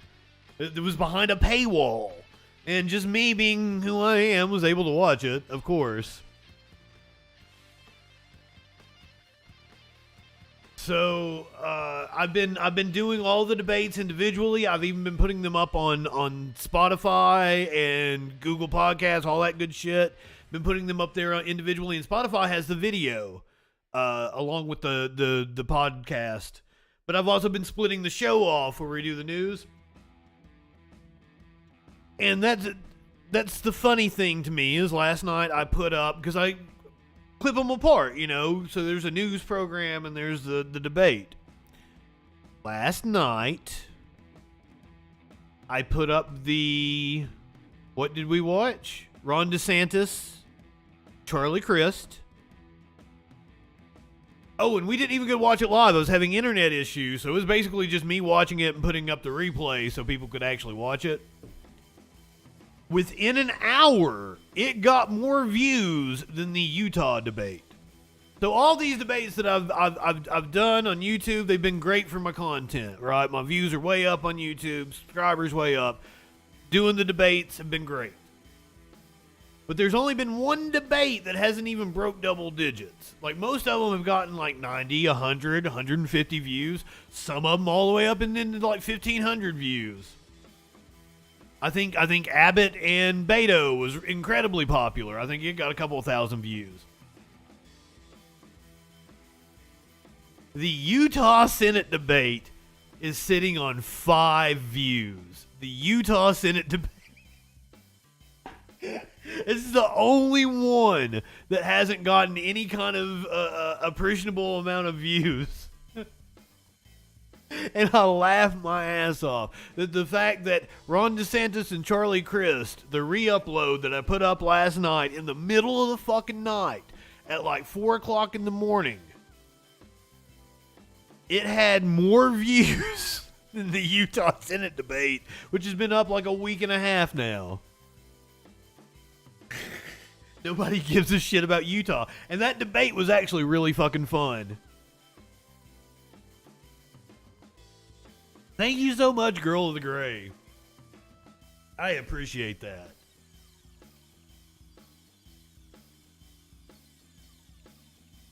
John Ashcroft is the one asking, what?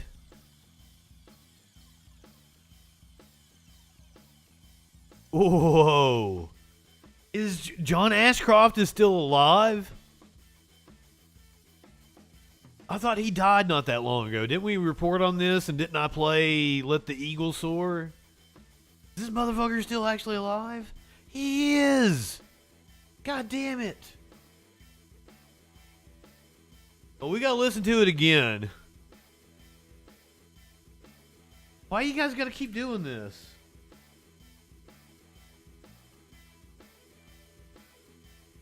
I didn't even put sore, but sour.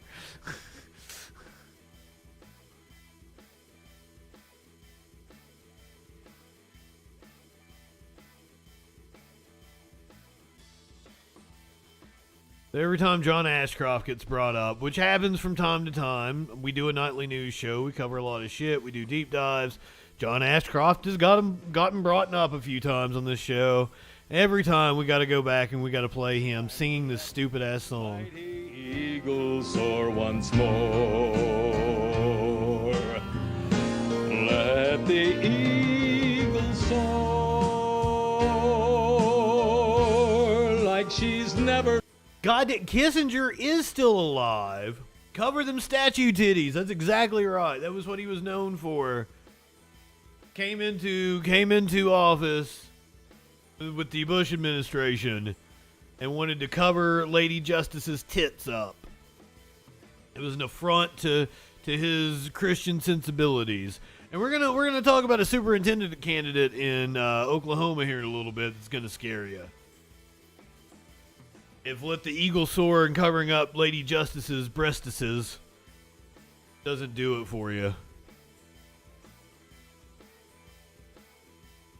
I forgot that. Oh, Kissinger. You should go follow Is Henry Kissinger Still Alive on Twitter. One of my favorite follows back when they let me on Twitter. But it tweeted out the other day, yes, and I can't believe this was as long-term of a commitment as what it's turned out to be. Yeah, she got like it's like she's got a toga on, right? And one tit's hanging out. It's just one. It's just one. Soared before, from rocky coast to golden shore, let the mighty eagle soar.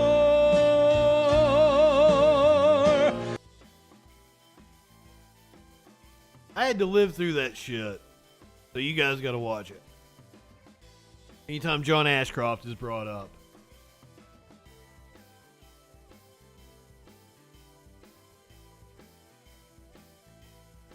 Talk about nuclear war.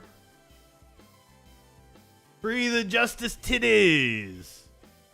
You live in sexual anarchy? Honestly, what is up with you woke moralists trying to cancel the titty? Up yours, woke moralists. We'll see who cancels who. Ukraine alleges Russian dirty bomb deception at nuclear plant. Reading from the AP. Neutral, but is also going to be slanted towards the U.S. State Department's version of events. Just pointing that out. We're going to zoom in so you guys can see. I knew there were going to be new people here tonight. What the biggest complaint about the Troll Patrol is that all the graphics are too busy and it turns people off. The redesign is coming. I was going to wait until 420 originally because that's when I always do like completely new redesigns and shit. But like I feel like this is holding me back. So I've already done the redesign and I was like, all right, I'll wait until after Halloween. And then I'm like, well, fuck. A lot of eyes are going to be on me tonight. I might go ahead and switch. And then I wasn't planning on doing a Halloween version of it yet. Sorry, I had to talk about my graphics for a little bit. Looks good. Apparently it's Warlord approved. I showed Warlord like a little glimpse and he was like, yeah. I was like, be mean about it. Tell me what you don't like. And he said nothing. Yeah, it's a full-on titty. But it's only one, right? Am I mistaken? Like it's a toga over one side, but like with a titty hanging out on the other. It was like a bronze statue.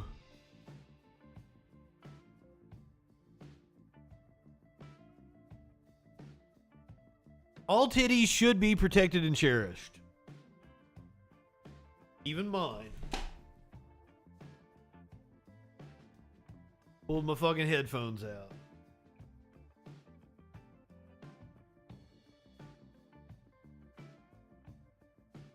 That's what I was thinking. It's like a bronze, or maybe it's like more of a cream colored statue, but like I want to say it's a bronze statue. It's been a while since I talked about the statue's titty.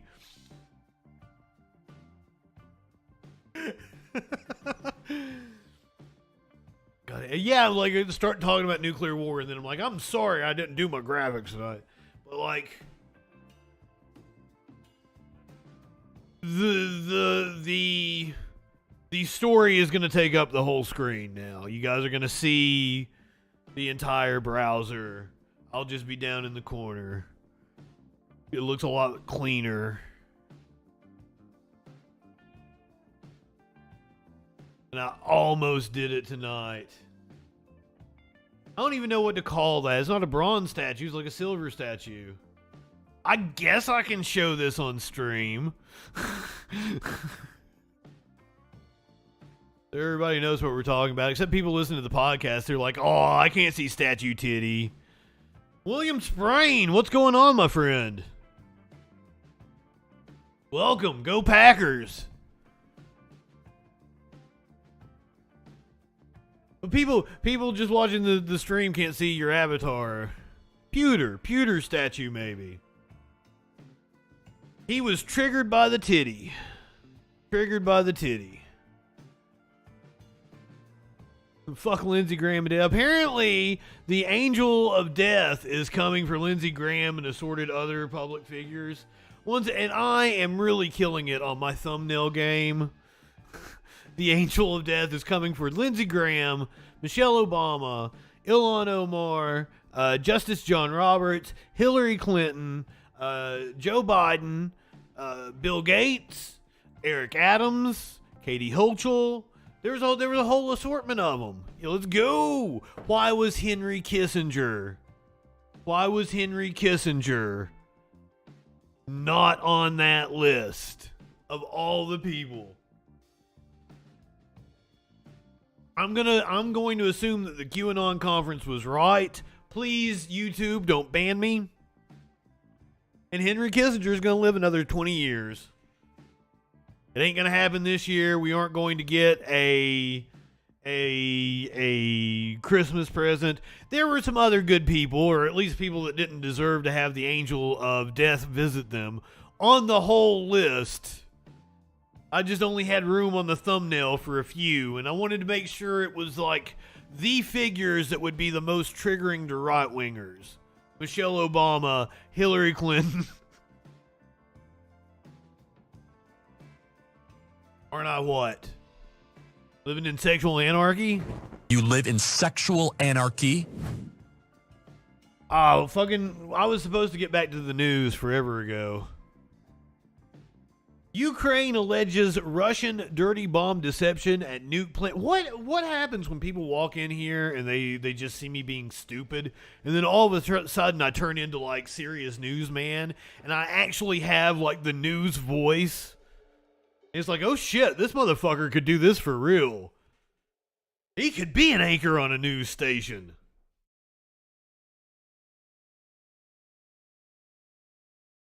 Turn down for what? Are you telling me to turn up? Because I would say that's your volume. My levels look good. Just saying. Can't hear what? You're gonna have to speak up. I'm wearing a towel.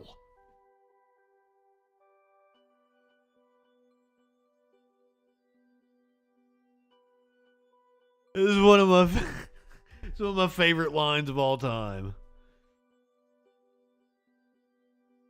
I don't want to be a news anchor unless they let me do a news show like this. This is too goddamn fun. I want you guys to help make me famous here. Come on. If I just get Jackson Hinkle level, I'm doing well. Yes, clinically, that's a homerism.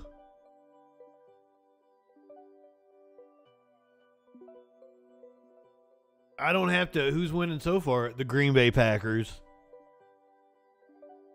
Green Bay's winning.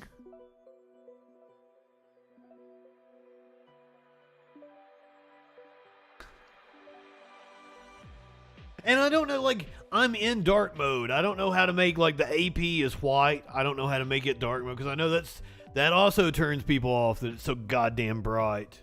I don't know how to fix that. And as we've seen when I try to use the MSN version, like, it operates like shit. Quality of life improvements for the Troll Patrol going forward. I'm all about them. I'm trying. I'm winning, William. I'm winning. Seriously, I want to do this, and I'll look. If you guys help me get to where I can make a comfortable living. I don't want to be fucking famous. I don't want to make $1 million. I don't want to be fucking Walsh. I have no desire for any of that shit. I want a small niche corner of the internet where a cool community gathers for a few hours every night to talk about the fucking news and other bullshit. With very limited kind of advertising. As I said last night, I would sell to like my friends. I would let my friends that have bands advertise like their new albums and shit. My friend runs a t-shirt store. Toxic tees, that kind of shit. Those are the kind of people I would court as advertisers, products that I'd actually believe in, that you guys would actually want to consume. Spotlighting independent artists and shit. They ain't got any money either. Oh no, I gotta worry out something. That's why I let the commercials blast on Twitch. But I'm trying to do them in a way where I like fuck Twitch over, kind of. The commercials play the way they're supposed to. But I try to, give everybody a pee break and refill your drink, and we come back and we watch the news. Yeah, I'm just ranting now. I've lost everybody's like, fucking do the news. This is good pot, by the way. This is really good pot. It could have something to do with it. Ukraine's nuclear energy operator said Tuesday that Russian forces were performing secret work at Europe's largest nuclear power plant, activity that could shed light on Russia's claims that the Ukrainian military is preparing a provocation involving a radioactive device. Russian Defense Minister Sergei Shoigu, I fucked his name up, made an unsubstantiated allegation that Ukraine was preparing to launch a so-called dirty bomb. Shoigu leveled the charge over the weekend in calls to his British, French, Turkish, and U.S. counterparts. Britain, France, and the United States rejected it out of hand. They were acting out of pocket, so what's going on, as transparently false. Ukraine also dismissed Moscow's claims as an attempt to distract attention from the Kremlin's own alleged plans to detonate a dirty bomb, which uses explosives to scatter radioactive waste in an effort to sow terror. Energodom, the Ukrainian, and I fucked that up too, the Ukrainian state enterprise that operates the country's 4 nuclear power plants, said Russian forces have carried out secret construction work over the last week at the occupied Zaporizhzhia nuclear power plant in Ukraine. Russian officials controlling the area won't give access to Ukrainian staff running the plant or monitors from the UN's atomic energy watchdog that would allow them to see what the Russians are doing. Energodom said Tuesday in a statement. It assumes the Russians are preparing a terrorist attack using nuclear materials and radioactive waste stored at the plant. It said there were 174 containers at the plant's dry spent fuel storage facility, each of them containing 24 assemblies of spent nuclear fuel. Sounds like they're trying to be open and do an open accounting of what they've got, but also, could that be subterfuge to say, oh, we said there were 15, but we actually had 12 and there were 3 missing. I don't want to play conspiracy theorist here. I don't fucking shit. Because I know there's a whole war raging on the left, and I don't want no part of it. We're going to talk about it like it's seeped into the Democratic and Progressive caucuses. Jesus fucking Christ. We're going to talk about that here in just a second. What is a dirty bomb and why is Russia saying Ukraine could use one? Asked and answered. I am sorry. Yes, it was about 2 hours ago now. You're on YouTube. Click on my channel. You can go back and watch it from the beginning. You can watch this stream from the beginning, or here in a couple hours, I'm going to have it up as its own independent thing, and you can check out the Fetterman Oz debate. What is a dirty bomb and why is Russia saying Ukraine could use one? Russian Defense Minister Sergei Shoigu told the UK's Defense Secretary Ben Wallace in a phone call that he was concerned about the possible provocations by Kyiv involving the use of a dirty bomb. Roland Art, good evening. I also think I fuck up your name every time. Dustin, so glad to see you as well. I don't know if I gave you a shout out. The Packers are winning, William. He also made similar comments to his opposite numbers in the U.S., France, and Turkey. Russia has also made its claims to the United Nations Security Council and said using a dirty bomb would be an act of nuclear terrorism. A dirty bomb is a bomb that contains radioactive material such as uranium, which is scattered through the air when its conventional explosive detonates. It doesn't need to contain highly refined radioactive material, as is used in a nuclear bomb. Instead, it could use radioactive materials from hospitals, nuclear power stations, or research laboratories. This makes them much cheaper and quicker to make than nuclear weapons. They can also be carried in the back of a vehicle, for example. Feds, please don't come at me. That was the BBC, and their seemingly a little too detailed chart there. FBI, I'm on my best behavior. Because radioactive fallout can cause serious illness. I'm glad Warlord wasn't here to clip that. Because radioactive fallout can cause serious illness such as cancer, such a bomb would cause panic among the targeted population. A wide area around the blast zone would also have to be evacuated for decontamination or abandoned completely. The Federation of American Scientists has calculated that if a bomb containing 9 grams of cobalt-60, and 5 kilograms of TNT were to be exploded at the tip of Manhattan in New York, it would make the whole area of the city uninhabitable for decades. Those of you who do drugs, you know exactly how much 9 grams is, or how little 9 grams is. For this reason, dirty bombs are known as weapons of mass disruption. However, as weapons, they are very unreliable. For the radioactive material in a dirty bomb to be scattered across its target zone, it has to be reduced to powder form. But if the particles are too fine or released into strong winds, they will scatter too widely to do much harm. Why did Russia make its dirty bomb claim? Now, we are reading from the BBC. So, also slanted towards a Western imperialist viewpoint, the U.S.-based Institute for the Study of War has said Russia's defense minister likely sought to slow or suspend Western military aid to Ukraine and possibly weaken the NATO alliance in scaremongering calls. There has also been speculation that Russia is planning to explode a dirty bomb in Ukraine itself and pin the blame on Ukrainian forces in a false flag attack. However, many military analysts say Russia would not be this foolhardy given the damage a dirty bomb could do to its own troops and the territory under its control. The ISW itself has said the Kremlin is unlikely to be preparing an imminent false flag dirty bomb attack. There has not yet been a successful dirty bomb attack anywhere in the world. However, there have been attempts. In 1996, rebels from Chechnya planted a bomb containing dynamite and cesium-137 in Moscow's Izmazlova Park. The cesium had been extracted from cancer treatment equipment. Security services discovered its location and it was defused. In 1998, Chechnya's intelligence service found and defused a dirty bomb that had been placed near a railway line in Chechnya. In 2002, Jose Padilla, a U.S. citizen who had contacts with Al-Qaeda, was arrested in Chicago on suspicion of planning a dirty bomb attack. He was given a 21-year prison sentence. That one we might need to view with some skepticism. We know how U.S. forces are. Years later, Darren Beirut, a British national and Al-Qaeda member, was arrested in London and subsequently jailed for 30 years for plotting terrorist attacks in the U.S. and the U.K. that would have included the use of a dirty bomb.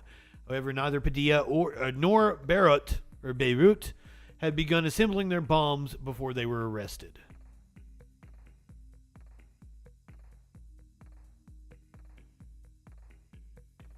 Before we move on to domestic affairs, we want to highlight that Brittany Griner loses her appeal and will be forced to spend 9 years Russian penal colony. Back in February, the Phoenix Mercury basketball player was arrested at a Russian airport after police allegedly found cannabis oil cartridges in her luggage. The 31-year-old has remained in Russian custody ever since and was convicted in August for drug smuggling and possession.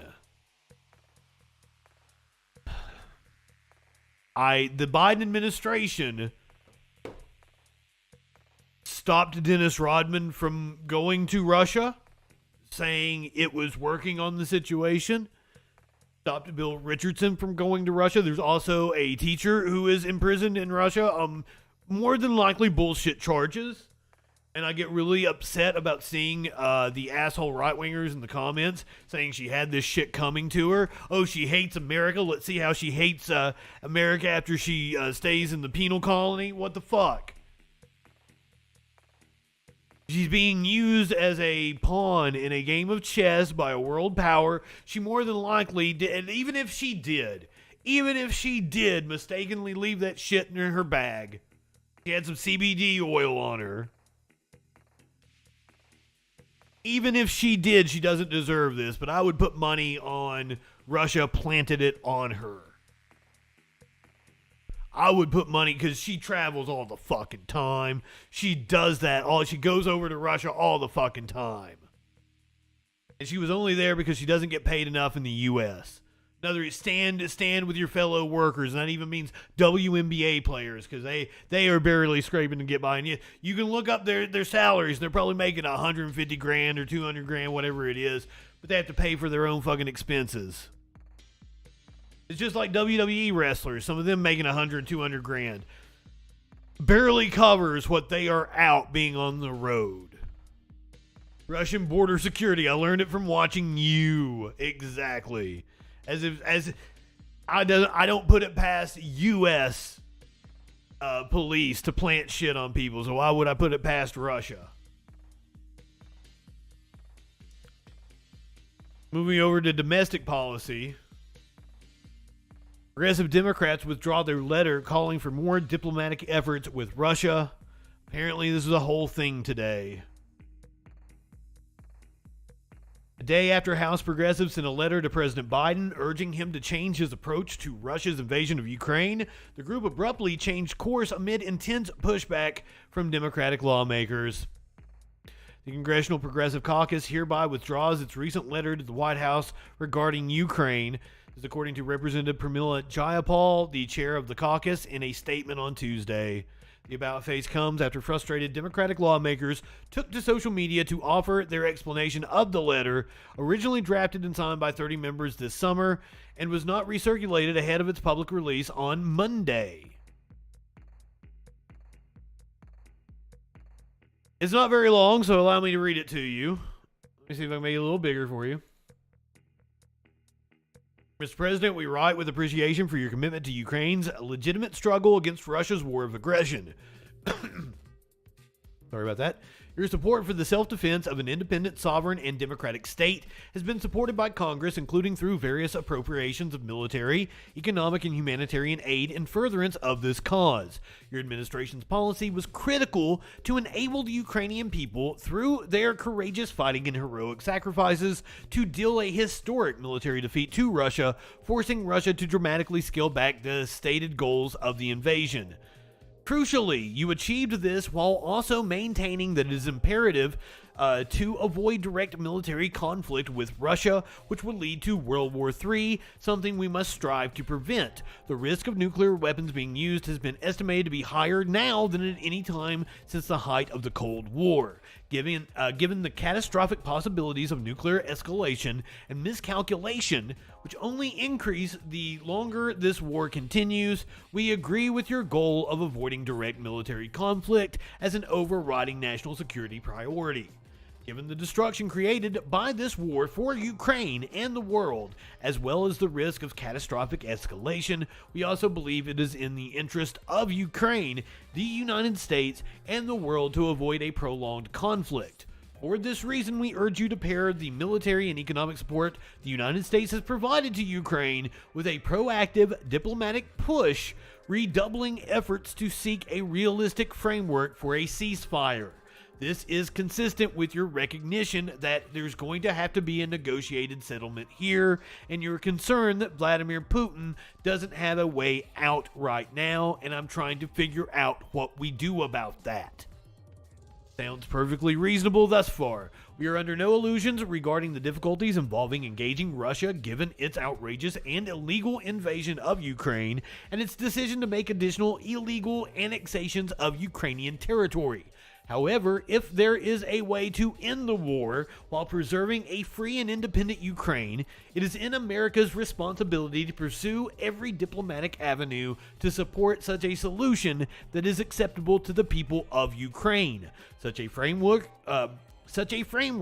would presumably include incentives to end hostilities, including some form of sanctions relief, and bring together the international community to establish security guarantees for a free and independent Ukraine that are acceptable for all parties, particularly Ukrainians. The alternative to diplomacy is protracted war, with both its attendant certainties and catastrophic and unknowable risks. Russia's invasion has caused incalculable harm for the people of Ukraine, leading to the death of countless thousands of civilians, Ukrainian soldiers, and displacement of 13 million people, while Russia's recent seizures of cities in Ukraine's east have led to the most pivotal moment in the conflict and the consolidation of Russian control over roughly 20% of Ukraine's territory.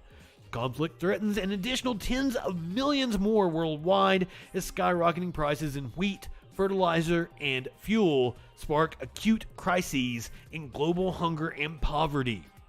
A war that is allowed to grind on for years, potentially escalating in intensity and geographic scope, threatens to displace, kill, and immiserate far more Ukrainians while causing hunger, poverty, and death around the world. The conflict has also contributed to elevated gas and food prices at home, fueling inflation and high oil prices for Americans in recent months. Economists believe that if the situation in Ukraine is stabilized, some of the speculative concerns driving higher fuel costs will subside and likely lead to a drop in world oil prices. We agree with the administration's perspective that it is not America's place to pressure Ukraine's government regarding sovereign decisions, and with the principle you have enunciated that there should be nothing about Ukraine without Ukraine, but as legislators responsible for the expenditure of tens of billions of U.S. taxpayer dollars in military assistance in the conflict, we believe such involvement in this war also creates a responsibility for the United States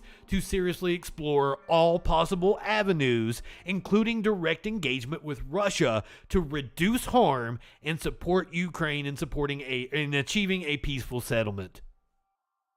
In May, President Zelensky, despite deadlocked negotiations, reiterated that the war will only definitively end through diplomacy and had previously explained that any mentally healthy person always chooses the diplomatic path because he or she knows even if it is difficult, it can prevent the loss of thousands, tens of thousands, and maybe even millions of lives. In conclusion, we urge you to make vigorous diplomatic efforts in support of a negotiated settlement and ceasefire, engage in direct talks with Russia, explore prospects for a new European security arrangement acceptable to all parties that will allow for a sovereign and independent Ukraine, and in coordination with our Ukrainian partners, seek a rapid end to the conflict and reiterate this goal as America's chief priority. Now, this was written a few months ago, released yesterday, signed by Pramila Jayapal, the chair of the Progressive Caucus.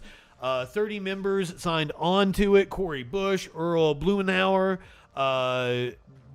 Jesus Garcia, Raul Guevara, Sarah Jacobs, Ro Khanna, Barbara Lee, Ilhan Omar, Sheila Jackson Lee, Ariana Presley, Mark Pocan, Nadia Velasquez, Gwen Moore, Yvette Clark, Rashida Tlaib, Henry Johnson Jr., AOC, Mondaire Jones, Peter DeFazio, Jamal Bowman, Alma Adams, Marie Newman, Shelley Pingree, Jamie Raskin, hell yeah, Mark Takano, Andre Carson, Bonnie Watson Coleman, Donald M. Payne, and Mark DeSaulnier.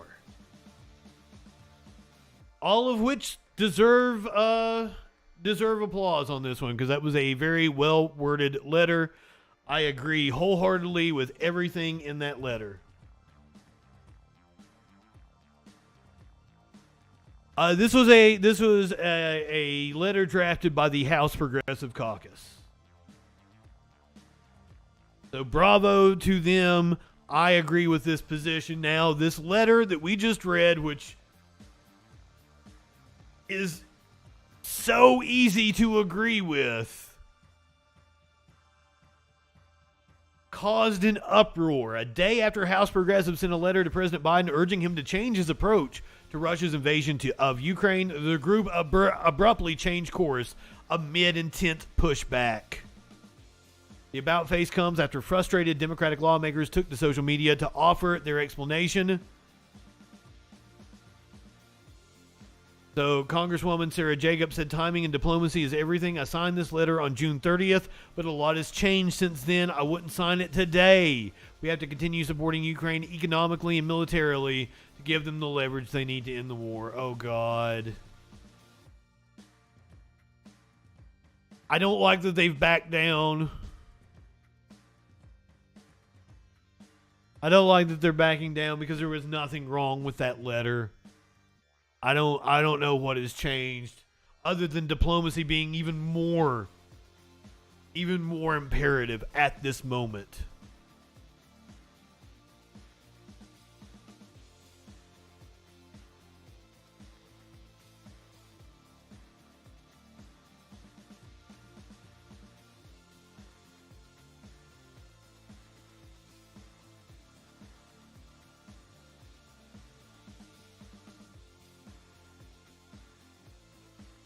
It's not warranted. What was warranted? I mean, I understand. I would much rather Jayapal come forward and apologize if it was warranted, yes. But, like, is it warranted at this moment in time? What got in their ear? Is it, like, apparently it's the rest of the Democrats.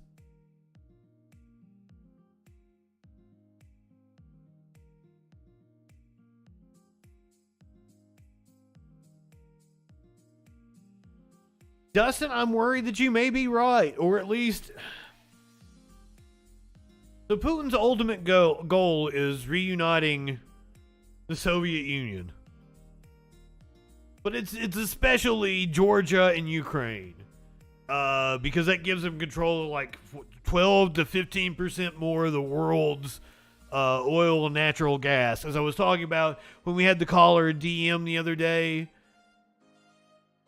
who was like, what's the reason for supporting Ukraine? I'm like, the oil in the Caspian Sea. Ukraine and Zelensky. That's possible too. That is possible too. I don't know. They like give them Ukraine and like they would negotiate Zelensky coming to the U.S. Motherfucker's gonna have a talk show on CNN or something in a few years. Oh, shit. I hope I'm not right on that one. If you guys clip that and, my God, it's Zelensky tonight on fucking CNN. I'm cool. Oh, my God. Oh.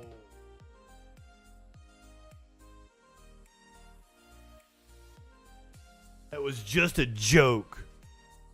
World, please don't make that happen. During the pandemic, student test scores fell. And here's the thing is it also happened in states that were closed minimally. Like all the red states that, which lag behind in education anyway, saw the same drop in student test scores. So there's something else going. It's what they call a lurking variable here. Correlation doesn't equal causation. It could be, a fucking pandemic going on is hard on kids. And seeing their grandparents die and suffer, seeing the discord that has been sowed by the right wing in this country, the attack on education, that people don't feel safe at even fucking school board meetings, driving out good teachers, or making it hard on teachers to teach when they are in the classroom. I'm sure there's a lot of factors in why test scores have dropped. Let's hear what the Secretary of Education, Miguel Cardona, has to say about the drop in test scores. Already had it up. Education official. Kikyo, good evening. If I missed anybody else coming in here, Monks, if I said good evening to you, so glad to see you. Sometimes people come in when I'm reading something, I don't get the chance to say hey. Across the country are rethinking their strategy after students posted alarming math and reading scores. The first national report card was released since the start of the pandemic, and it shows some major setbacks. Fourth grade students dropped to 36% proficiency in math. Those numbers are down from 41% in 2019. Reading proficiency also took a slight dip. The nation's eighth graders posted similar results. 26% of eighth graders were deemed proficient in math. That's down from 34%. Reading proficiency dropped to 31% of students. U.S. Education Secretary Miguel Cardona joins us more on all of this. Secretary Cardona, welcome. You have called these test results, quote, appalling and unacceptable. How do you intend to fix them? They are appalling and they are unacceptable. Thank you for having me here today. We have an opportunity here to make sure we double down on providing better access to reading and math supports for our students. And let me also say this, the 2019 data. Well, I can tell you, banning books is probably not going to help reading scores. Just saying. And I wonder, could this also have something to do with, I heard so much bullshit about, Common Core math. And all Common Core was teaching students, instead of rote memorization of your times tables, which is what I had, right? So we had a jingle to memorize 2 times 2 is 4 and 2 times 3 is 6 and blah, there was a song that went with that. It was the entire times tables. And it was just rote memorization. So that isn't good, actually. We've learned that. So what Common Core would do would be to teach you to approach a math problem from multiple different angles. To be able to say, well, I can solve it this way by... And this is one of the things that this is the reason why it upset parents so much, is because they wanted them to try multiple different ways to solve a problem, and the parent was like, oh my god, I was taught it like this. Why is it not like this anymore? I can't do this. And it's fucking insane because they were wanting to teach critical thinking skills to children. So there was this huge pushback to Common Core because parents didn't understand it. Right-wing propaganda seeped in because the for-profit education system wants to take down public schools and privatize the shit. So it was a good way to... It sounds scary, too. Ooh, Common Core. So upset. It's so upset. And yeah, it's kind of hard. It's kind of hard to teach... And that's another reason, because you have a calculator in your pocket, it's important to teach how to come to the right answer and how to approach things from multiple angles. That also helps you with other things, like this is the way you do Photoshop. You learn different techniques in Photoshop and then you apply them as you need them as these different situations arise. You develop the skills by learning just different techniques. And there's like 50 different ways you can do something in Photoshop. You just have to learn which tool is best for you at this time to employ. I don't necessarily think that smartphones equal dumb people. There is a case to be made. Studies have been done that kids probably don't need fucking phones. They don't need screens. We should very much limit their screen time. On the flip side of that, you know, if you give a kid a computer he can take apart and put back together when he's like fucking 7 or 8, and he can play around, he can put in his own fucking graphics card and shit, start doing shit like that, you're gonna have your little engineering wizard in a few years, if they're into that kind of thing. So, like, I'm torn on it. It's kind of like a...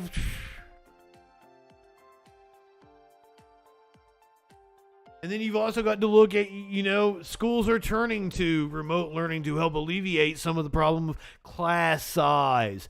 It's like when I was talking to DM the other day, one of the reasons, one of the things he even agreed with me on was like, you know, teacher to student ratio.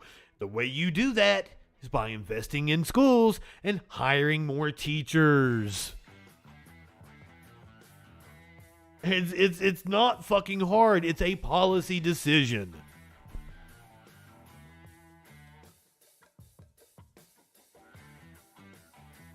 Really, they're doing like classes to help parents with the math, to help their. I mean, I understand it's hard, but like, it doesn't seem hard to me because once I like, logic is something you have to be trained in. So like, to me, it just seems obvious, but I guess you get. People have with their common sense and their intuition and shit. But yeah, there's a lot of shit going on besides COVID.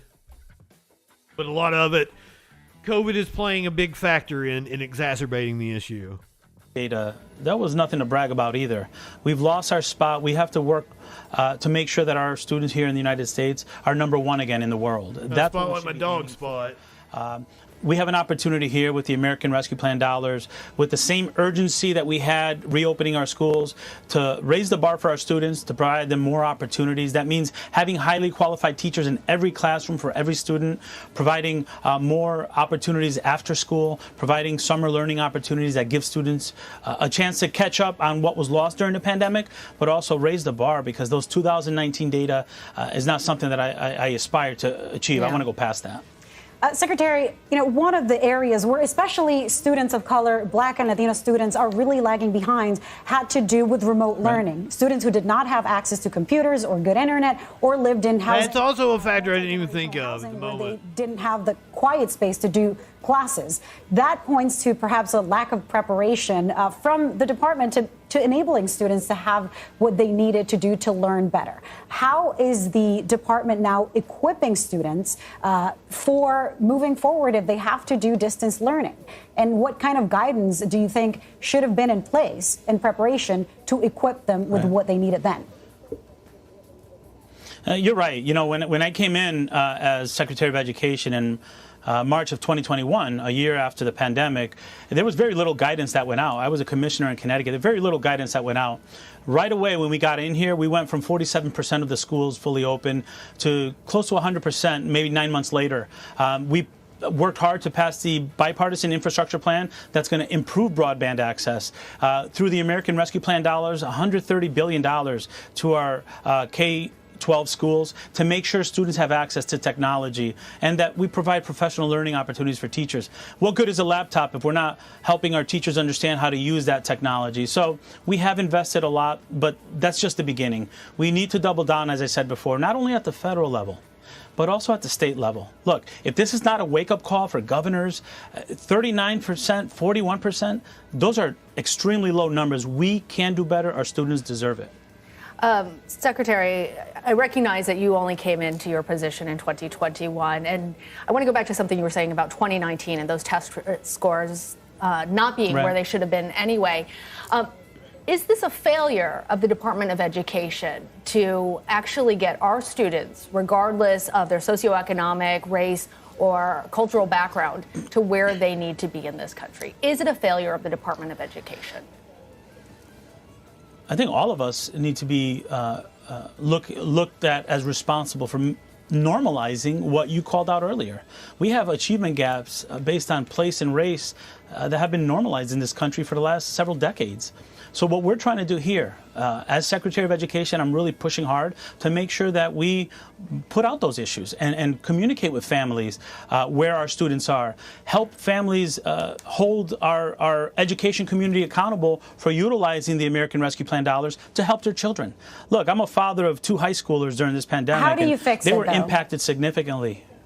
How do you fix it? As I said earlier, you make sure you have highly qualified teachers in every classroom. You make sure you have after-school programming. You have summer school programming. That's easier said than done, brother. We know what to do. Do we have the willingness to invest in education long-term?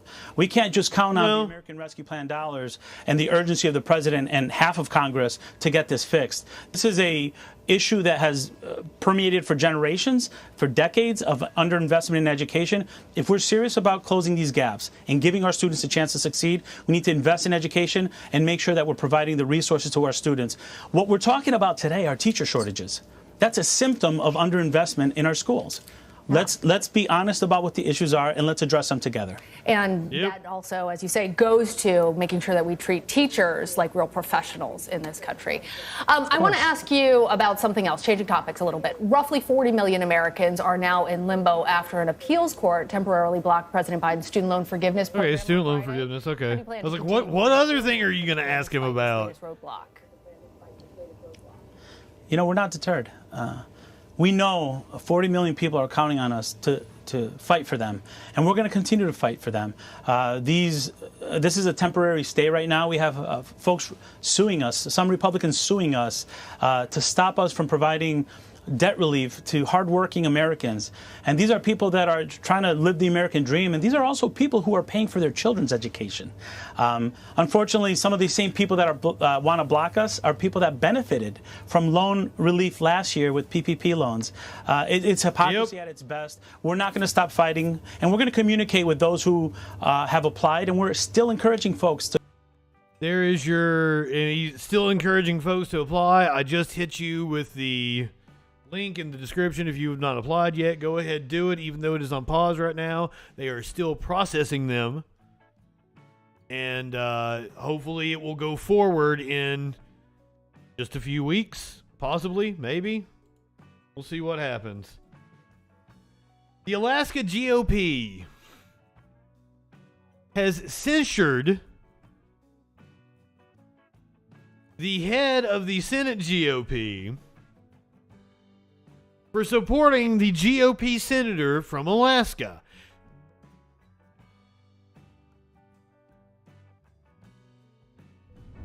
Do you think we're stupid? You think we're fools?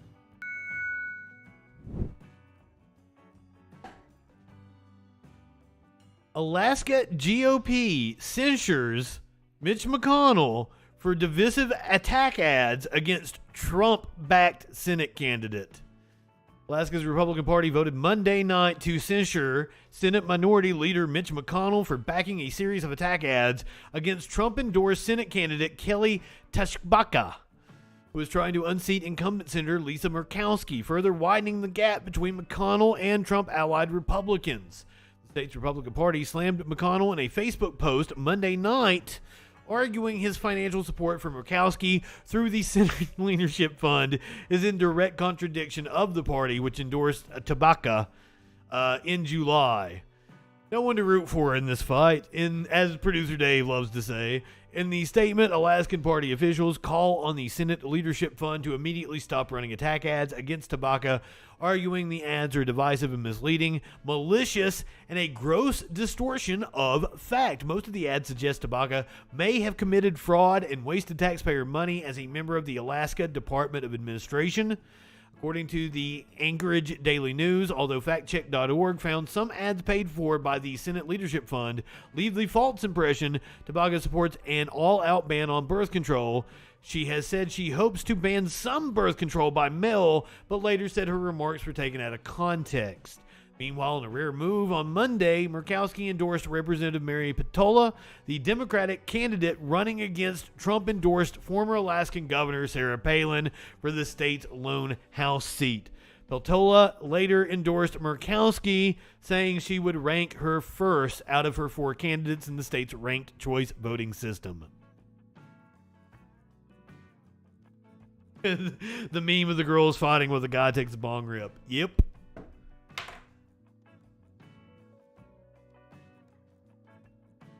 No one to root for here except Peltola. And she would be the first native from Congress, or native in Congress from Alaska, I do believe. Native Alaskan, finally. Fox News airs a poll, and the anchor immediately scolds the colleague for citing it. On the couch that criminal justice reform is separate and distinct from what Fetterman is. So we have Kayleigh McEnany here. That's who's speaking. We're going to cut to Harris Faulkner. This is one of their panel shows. I think there's like 4 or 5 of these young ladies sitting around a couch. Just setting the stage for everyone. This is Kayleigh McEnany, I do believe. Doing Fetterman on the parole board has voted more times than any other member to let people with life prison sentences out. That is very different than the First Step Act. Mm-hmm. But here's the problem, okay? When you look at the polls, first of all, Fetterman is leading, and he's not leading within the margin. He's single leading, digits. He's still leading by 6%. 1. 2, I would agree with you on issues as far as that's what the campaign should be about. And I think the reason that look, I'm a Democratic strategist, not a Republican strategist, right? But if I were a Republican strategist, I would be telling Dr. Oz tonight to do exactly what Emily just said, because his popularity, his approval rating is not good. And this is a problem for him. And it's not just being an outsider, as many view him in the state of Pennsylvania. It's the personal attacks as a doctor on Fetterman's health. And like he's good. Said, that's not what people But want. what about voting to let these murderers out? We put up their pictures. We've told their stories. I mean, great. Do you think that's going to help him? No. What I'm saying is he is 6% ahead. Okay. Single digits. Single digits. Why? Because everybody's focusing on the personal attack.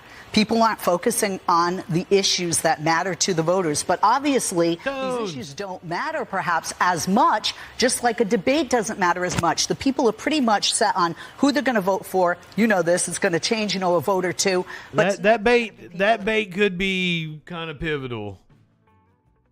I mean, if people had doubts about Fetterman, then that... I don't know. It's how much they know about the story of his stroke and how much they know about what to expect from someone who's had a stroke. He did well if you know all of the surrounding circumstances. If you are a low information voter, you might have looked at that debate and thought Fetterman did badly. They're going, oh, look, Fetterman's not fit, for office. He's going to read this. And then the people that love him are going to say, we have no problem with that. He's doing really good. He's going to be better. He'll be great by the time, because this is the seat that could determine the balance of power in the Senate. So I don't think the debate, sadly, is going to matter tonight. And Fetterman did what it is doing in a sense. Sex Chat 69. Said, look, I'm Sex Chat 69. Thank you for being here. You live in sexual anarchy? Not as bright, not as great at debates, etc. But I think the debate will affect. Though, with your percentages, because I want people to really understand. So last hour we looked at several polls. We do the politics average on that. Mm-hmm. Fetterman's up by 1 percentage point. And CBS News Battleground Tracker poll, Pennsylvania Senate contest narrows. This is just from a few hours ago.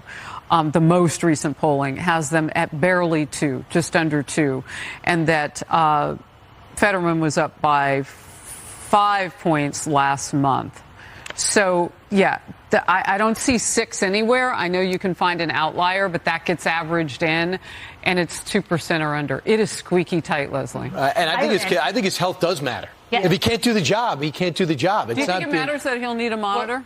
Yeah, we got to run. Yeah. But I will say, I think a lot of voters are going to say, I'm not voting for the guy who lets murderers out of prison, and is the... I don't know what poll I don't know what poll she cited. Tones, you're way behind. I did that on the... That was before you were even a fan of the Troll Patrol. I played that video of her talking about getting like grease on people's dick.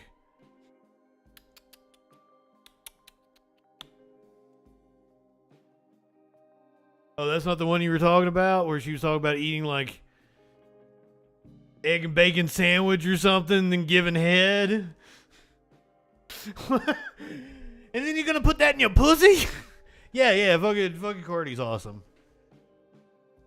Yeah, I feel like that was early on in the Troll Patrol.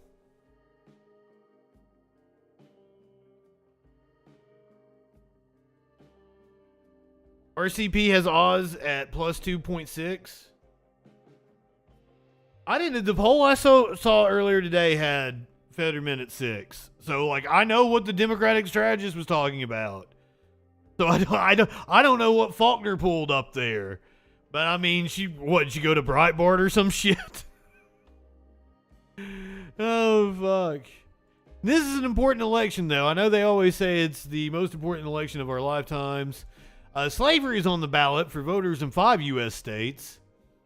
More than 150 years after slaves were freed in the U.S., voters in 5 states will soon decide whether to close loopholes that led to the proliferation of a different form of slavery, forced labor by people convicted of certain crimes. None of the proposals would force immediate changes inside the state's prisons, though they could lead to legal challenges related to how they use prison labor, a lasting imprint of slavery's legacy on the entire United States.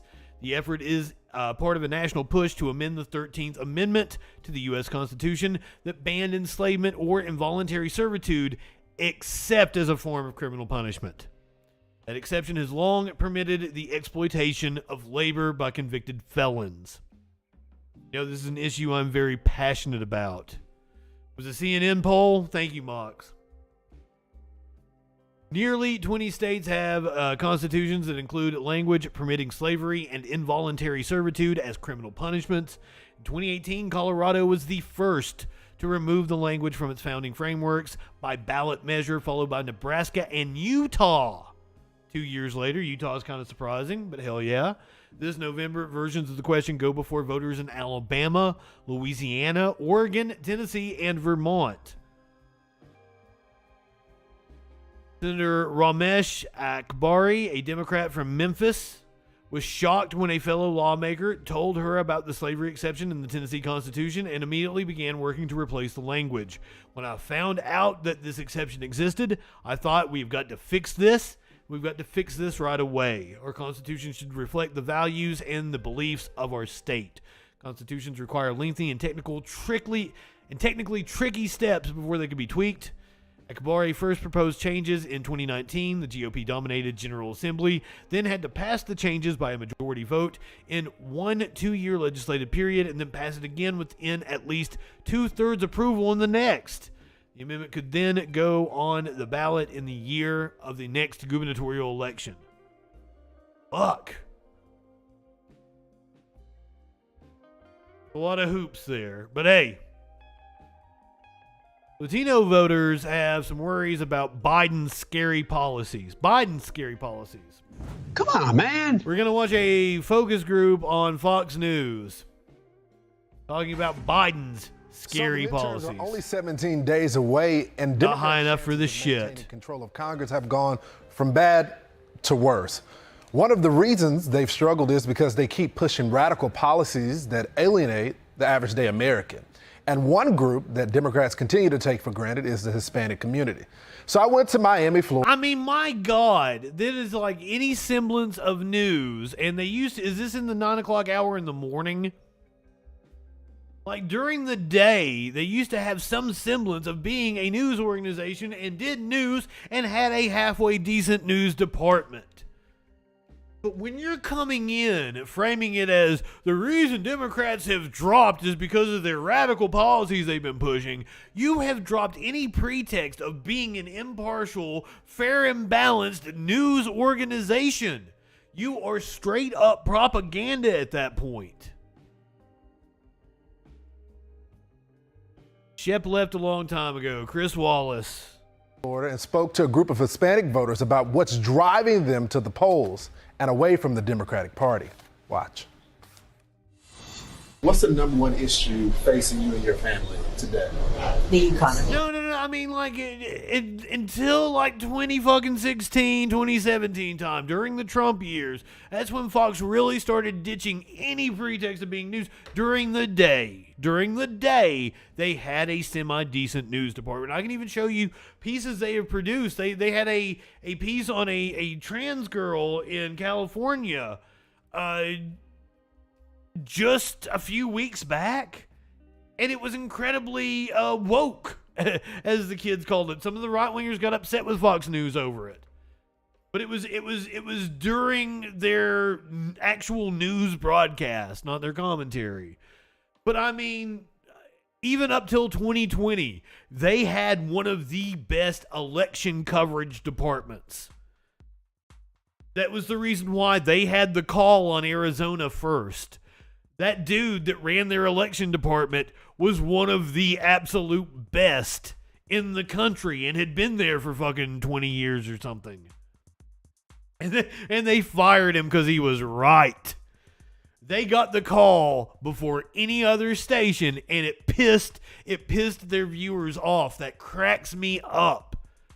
They delivered the news faster and correctly to their viewers, and their viewers punished them for it. He lost his job. Yes, the dude that ran Fox's election coverage lost his job over getting it right.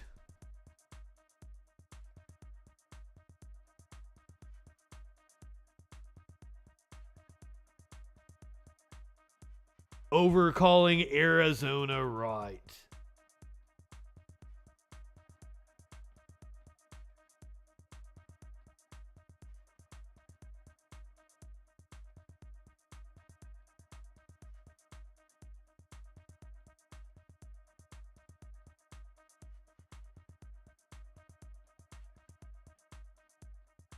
The fired Fox News editor who was part of the network, and look at the fucking stocks. God damn, what's going on? The fired Fox News editor who was part of the network's Arizona election call for Biden says he became the target of murderous rage from viewers. So the Fox News political editor, Chris Steyerwalt, and he testified in front of January 6th, was fired January 19th.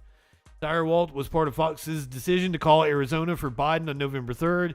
He said conservative viewers were furious, and he became the target of their murderous rage. Better at it than anyone else, and still got fired. And by the people that are like supposedly the party of personal responsibility, that talk about how, you know, we're a meritocracy and people are where they're supposed to be because of their talents. In fucking saying the facts don't care about your feelings crowd got upset that the facts conflicted with their feelings.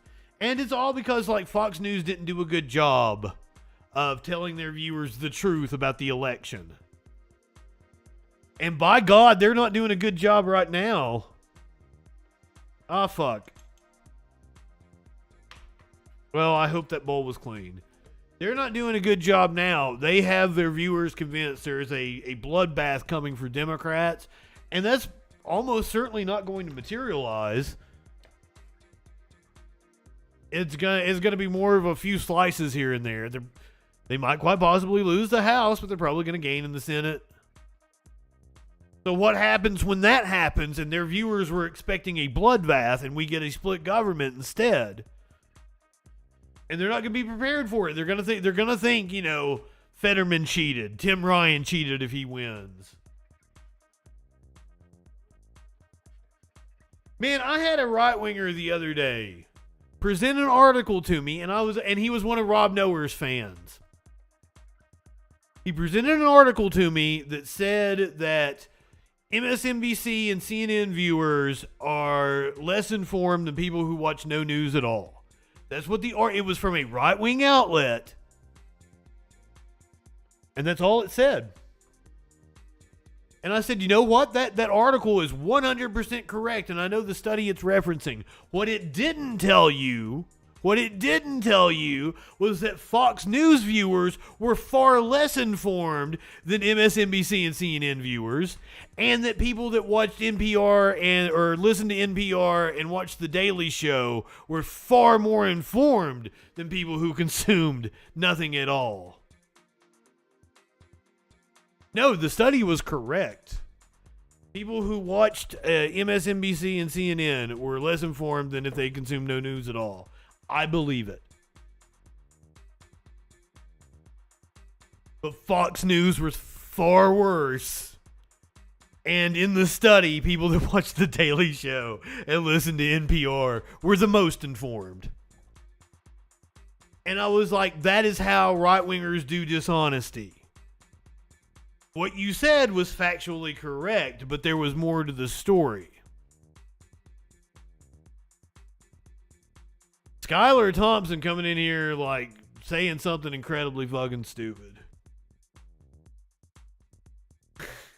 What's up, Skylar? First of all, can we not use mentally ill as an insult? And there are numerous mental illness. I think most people are somewhere on the spectrum of some mental illness. We're some shade of something in the DSM. So I think anyone who comes in here and uses mental illness as an insult is an absolutely abhorrent person. What do you think about that? Ha ha! Right-wingers are morons, though, so what would I expect from them?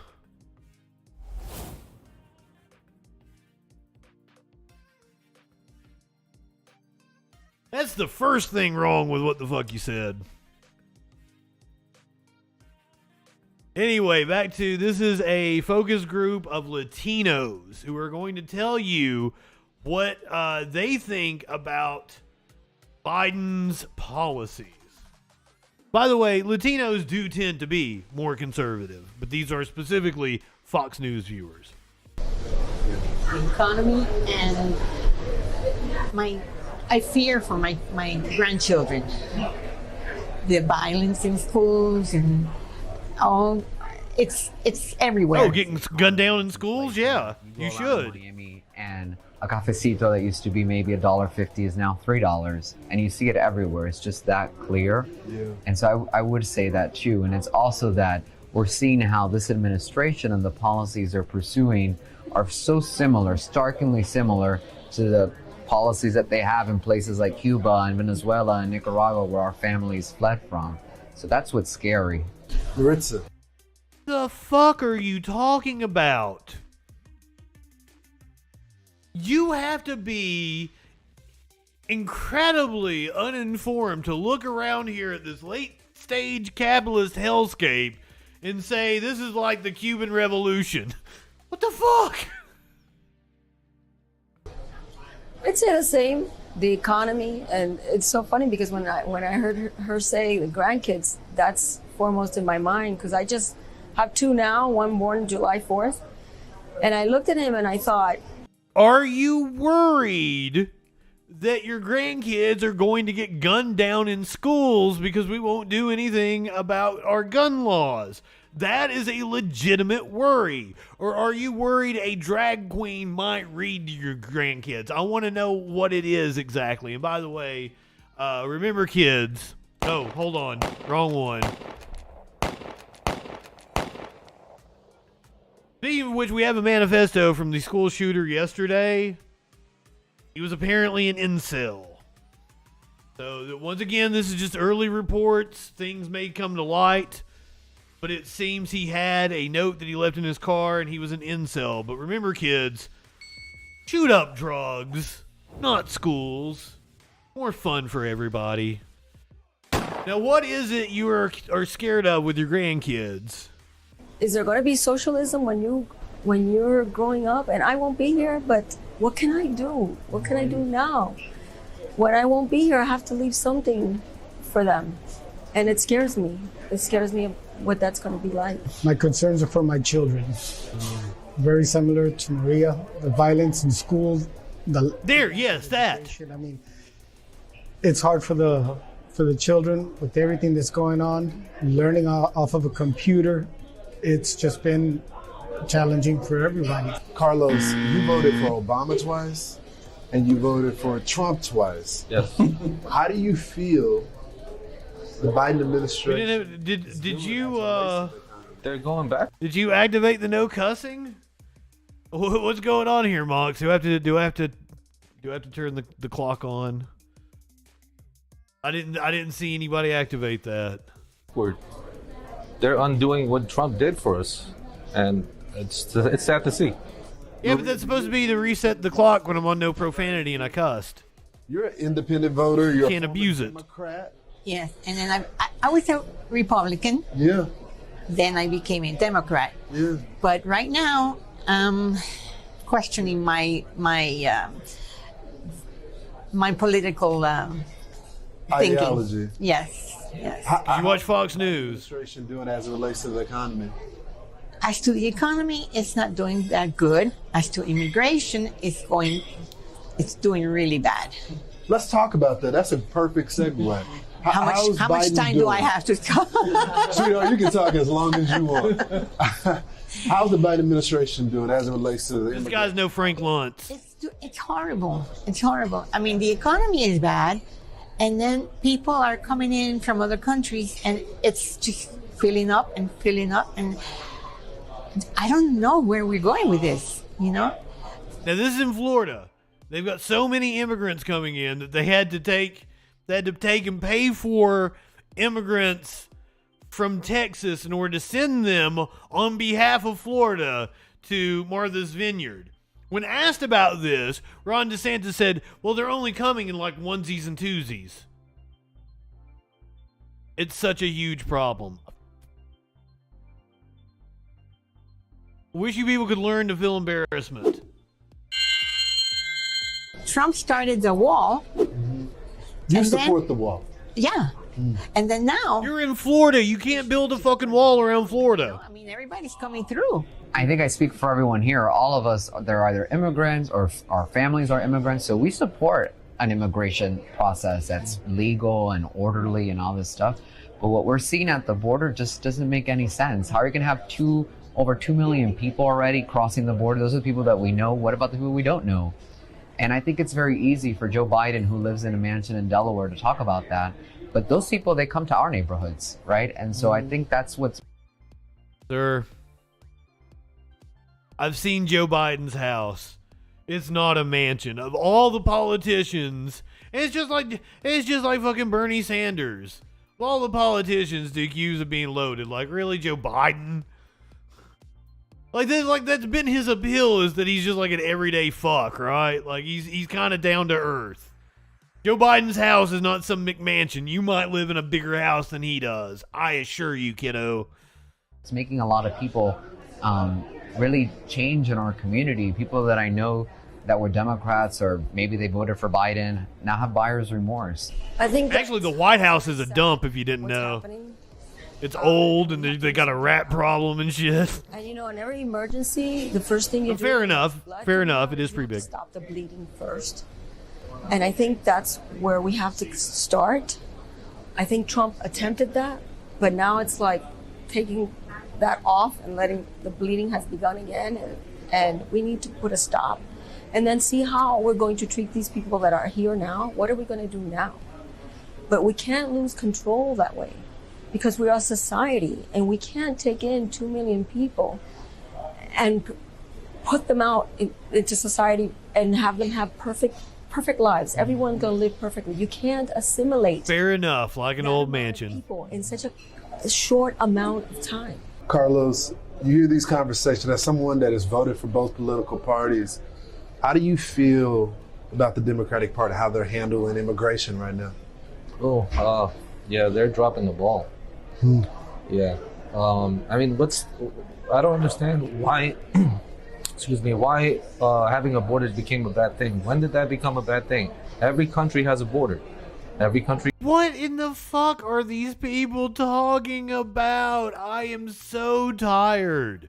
I personally believe that you should not be able to impede a free person's movement. No matter, I'm sure any American be like, I can go move to France if I wanted to. They would think they're entitled to be able to do that, or they'd be able to. I feel I can go move to Japan if I want to. They won't let you, by the way, in Japan. I don't think you can restrict a free people's movement, but I am in the minority on that one. And even if I had my wishes and I could wave a wand and things be exactly the way I wanted policy-wise, there would still be some sort of border that you're passing through, even though you can totally come on, I'm down with you coming in. There's still going to be like a border check with a customs agent and shit. Even in my utopia where everybody can come and go freely as they please. And that is far from what is happening right now. I don't like, and they always use record enforcement against immigrants. See, we've done record arrests. Doesn't that mean the border's not closed or not open? That it's very much closed? You keep arresting people that come over the border? And you're apparently doing a good job at doing it. What the fuck? They're just, it's wild that Fox News does this piece where it's clear they've gone out and gotten Fox News viewers to come in and just regurgitate what Fox News has told them. This is definitely not like Frank Luntz would have done a great one of these. He does all kinds of them for Vice. And he's a right-wing political scumbag hack. But like, at least if you were watching him conduct one of these, asking people how they feel, is going to be a good sample, and he's going to ask some excellent fucking questions. He enforces it. We, for some reason, don't want to do it. I don't understand. Trump at least put the border there. Doesn't want to enforce it. Record number of enforcements under Biden. That people like you have no compassion. What do you tell them? I'm from immigrants. Like, how are you going to tell me? Like, we all come from immigrants. It's a country of immigrants. Up yours, woke. It's not that I don't have compassion. We'll see who it's just cancels it's who. common sense. That's it. Plain and simple. Do you worry about, and you hear this from a lot of Hispanic and Latino voters, that their fear for the socialism, is that a concern of yours? Oh, yeah. My parents are from Ecuador, and we had a little bit of a bout with socialism. We luckily got out of it, but yeah, it was a concern. And yeah, we people from those bout with socialism. We know about it, and we don't like it. The themes of socialism, free, free, free. Does that concern you? It really does. Free, free, free. Once again, even the Fox News host leading questions. Socialism means free, free, free. You're wanting them to say a certain thing, aren't you, buddy? I can tell. And like you always hear, I saw this meme the other day, and I wish I had saved it. Meme, I don't know, as a response. You always hear about like, oh, they seized my grandparents' house. And then this person in Cuba was like, huh, that's weird. This is a picture of my grandparents' house that I still live in to this day. It's still been in the family. Like, was there something special about your grandparents' house? And there is, by the way. There always is if you go down through it.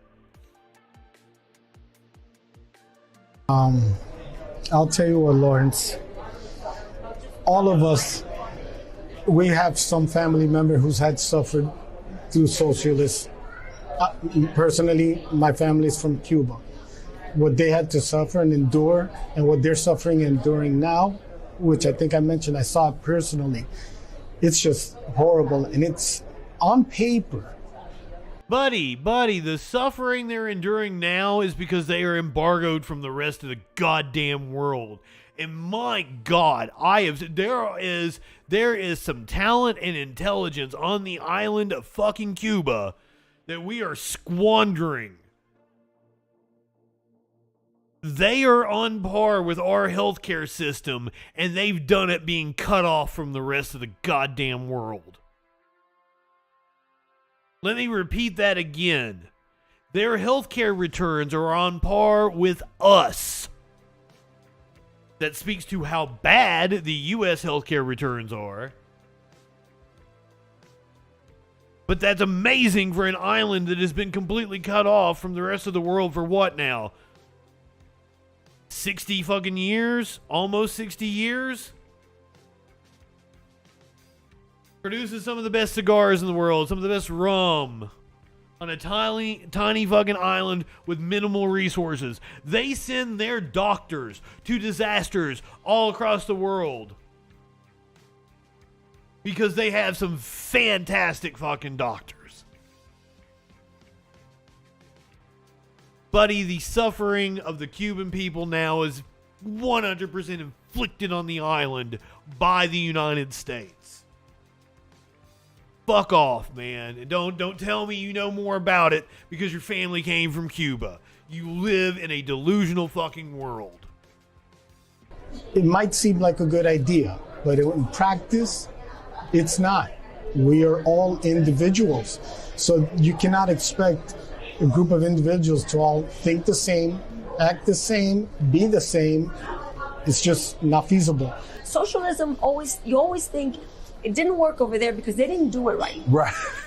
Buddy, the irony of what you just said. The irony of what you just said. All of you think exactly the same goddamn thing. Do you hear yourself? Every single person in this room has the exact same political beliefs. You always think it didn't work over there because they didn't. Oh, no. I didn't go back far enough. Feasible. Socialism you always think. I really didn't go back far enough. Damn. It's not. We are all individuals. So you cannot expect a group of individuals to all think the same, act the same, be the same. It's just not feasible. Socialism. And as you literally described every Fox viewer, you all think the same. And they get so upset with me, like when we get some right-wing callers, and yes, I'm short with them, I'm quick to call them dumb fucks, but if they're just saying the same thing I watch here on the show on Fox News, what good is it? If they're just regurgitating, well, and that's all they can do. That's all they can do, because right-wingers are morons.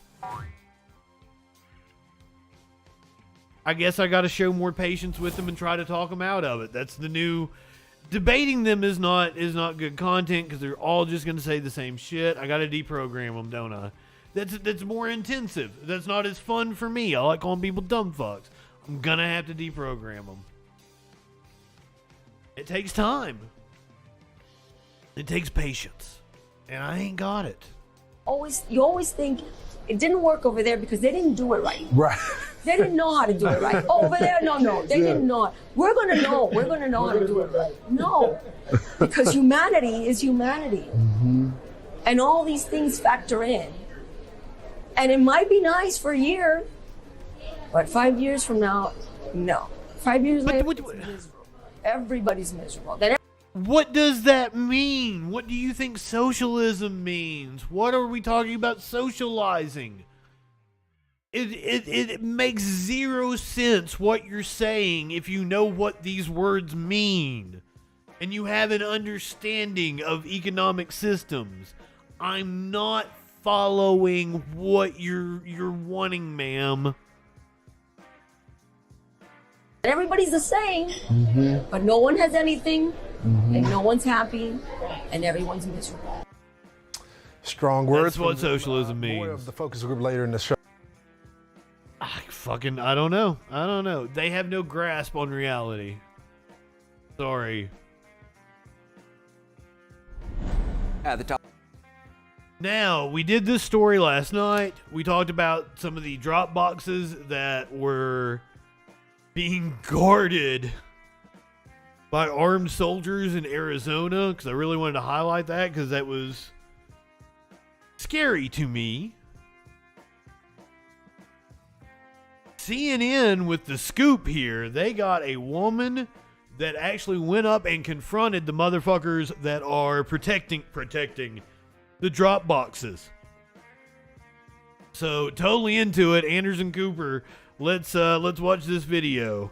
Top the program, we told you about a new assessment from a top Homeland Security official describing the threat environment ahead of the midterm elections as, quote, incredibly heightened. Also just in, Arizona's Secretary of State tonight says she's sent additional reports of what they call potential voter intimidation to the state's Attorney General's office and the Federal Justice Department.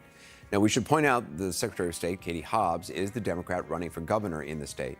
In any event, the new alleged incidents come in addition to the one that got so much attention over the weekend. CNN's Kyung La has more.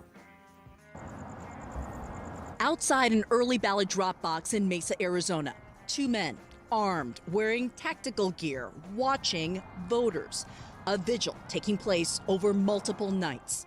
Hi, guys. One woman, a Phoenix area grandmother, decided to confront them. Okay. Hey, don't touch me. Why did you decide to go out there? I'm standing up and pushing back against those people and standing up.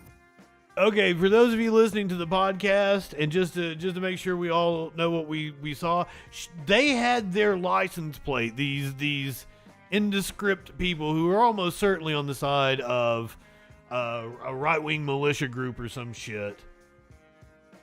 They had their license plate blocked by an American flag, and she just went up and yanked the flag away and took a picture of their license plate. Ballot drop box in Mesa, Arizona. Two men armed, wearing tactical. I love her already. Voters. A vigil taking place over multiple nights. Hi, guys. One woman, a Phoenix area grandmother, decided to confront them. Okay. Hey, don't touch me. Why did you decide to go out there? I'm standing up and pushing back against those people and standing up for everybody's right to vote. You don't mind if I set up right here, do you? Without fear of retaliation or any kind of intimidation. Hi, how are you? She asked we not show her face because she did this. Went right up in the armed man's face. You know, I don't talk. I take care of business. I go out there and I do what I have to do. Nice to meet you. I push back against these kind of people who are intimidating voters. He's putting that in my face. I'm sitting down. He's with a gun standing over top of me. And I'm standing up and pushing back against those people and standing up for everybody's right to vote without fear of retaliation or any kind of intimidation. I'm just sitting here. I'm not even communicating with them. I'm sitting right here. You know, seeing that, you would think you were in, you know, some autocratic nation and not the United States of America. Two outdoor ballot drop boxes in Maricopa County have become an election flashpoint. Around the clock, so-called ballot watchers are camped out. Late Sunday night, we saw this group of women at the same drop box. You're not supposed to talk to anybody? I'm not going to, thank you. They didn't want to talk. At another drop box in downtown Phoenix, they're photographing voters. And already, these actions are impacting how voters feel. Fucking shit. Referred to the Department of Justice last week. One voter complained he was called a mule. That's a reference to a conspiracy movie that spread lies about the 2020 election. I'm talking about people who have spread lies. To Maricopa County Board Supervisor Bill Gates, a Republican who has defended the election process, 2 years of lies have come to this. Why are you in camouflage? From what? How's that going to keep people from seeing you? You're in a parking lot. We're really losing rationality and logic here. Arizona has lived through the discredited partisan review of Maricopa. Buddy, do you understand what it's like reaching adulthood in the year 2001? We've long gone past rationality, and it's been my entire adult life. And it's insane to me. Like most peaceful time in history, most prosperous time in history through the 90s. Then Justin reaches adulthood and everything just goes to shit.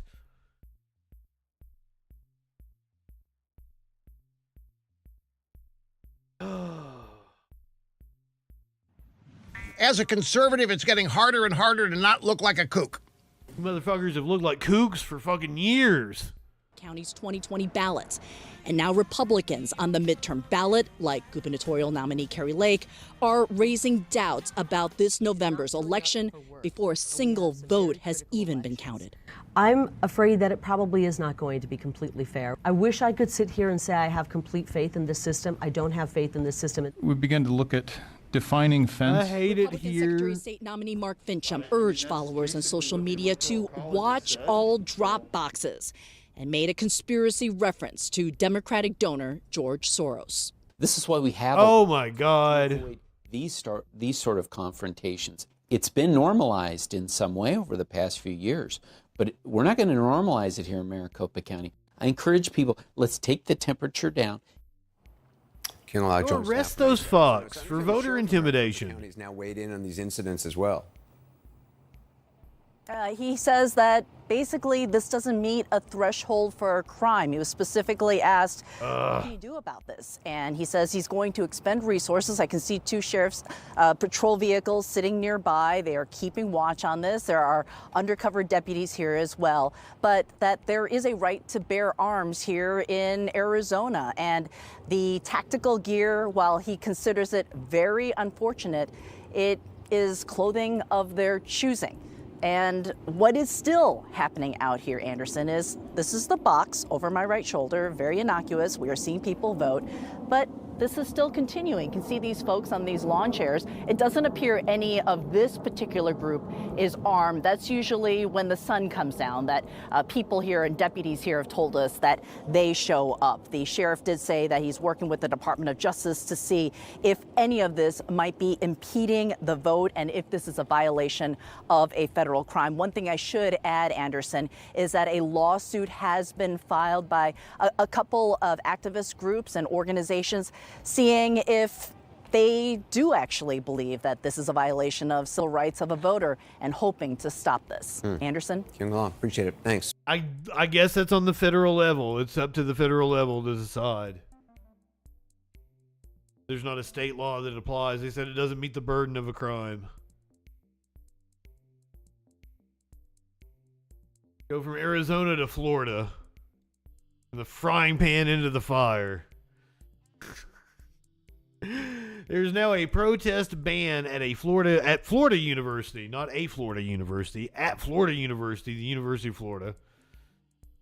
Going to start enforcing a decades-old prohibition against indoor protests following a raucous demonstration earlier this month against the selection of U.S. Senator Ben Sasse as a finalist for the school's president job. Sasse, a Republican in his second Senate term, has drawn criticism from some at the school for his opposition to same-sex marriage. Like a violation of the First Amendment to me, the current university president, Ken Fuck, said Monday in a letter to university community that a protest at a forum where Sasse was taking questions on October 10th made it difficult to hear the Nebraska senator's responses as demonstrators were banging their fists on windows, walls, and furniture.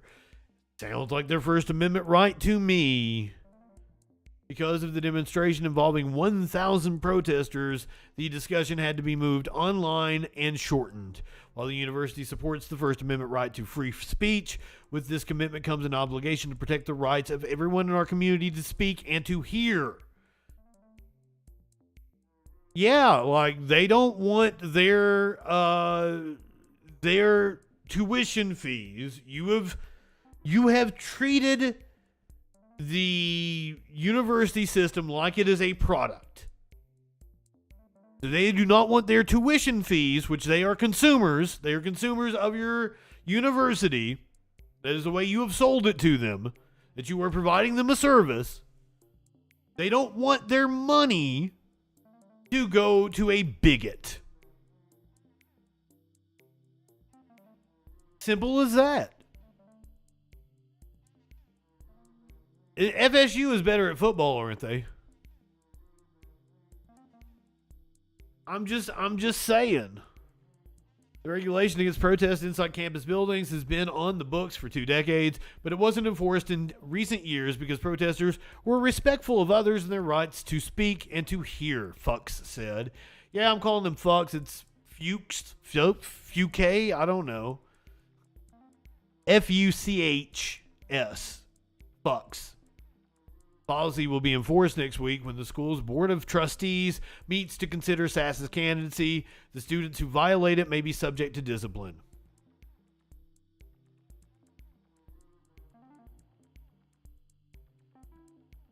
If you thought that was bad, let me tell you about something else that's going on in a school that's going to piss you off. I might need a content warning for this one.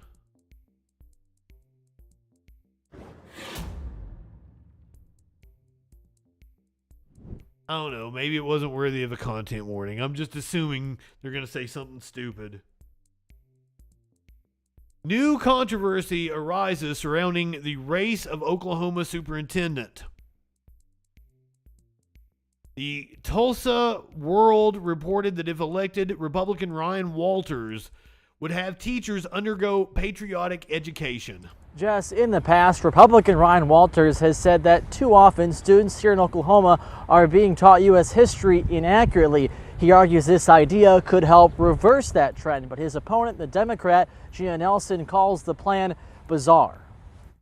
They are now advocating that our students are not taught history, but instead are taught indoctrination, that are instead taught that this country is an evil place full of bigoted racists. According to the Tulsa World, Secretary of Education Ryan Walters told a crowd of GOP supporters that every teacher in Oklahoma needs to undergo training from Hillsdale College. He says he's been through the training and it would ensure teachers know the basics, or what he calls true history. What we have to have is true history taught in schools. Our kids need to know about the founding. They need to know this country was founded on Judeo-Christian values. They need to know about the Constitution.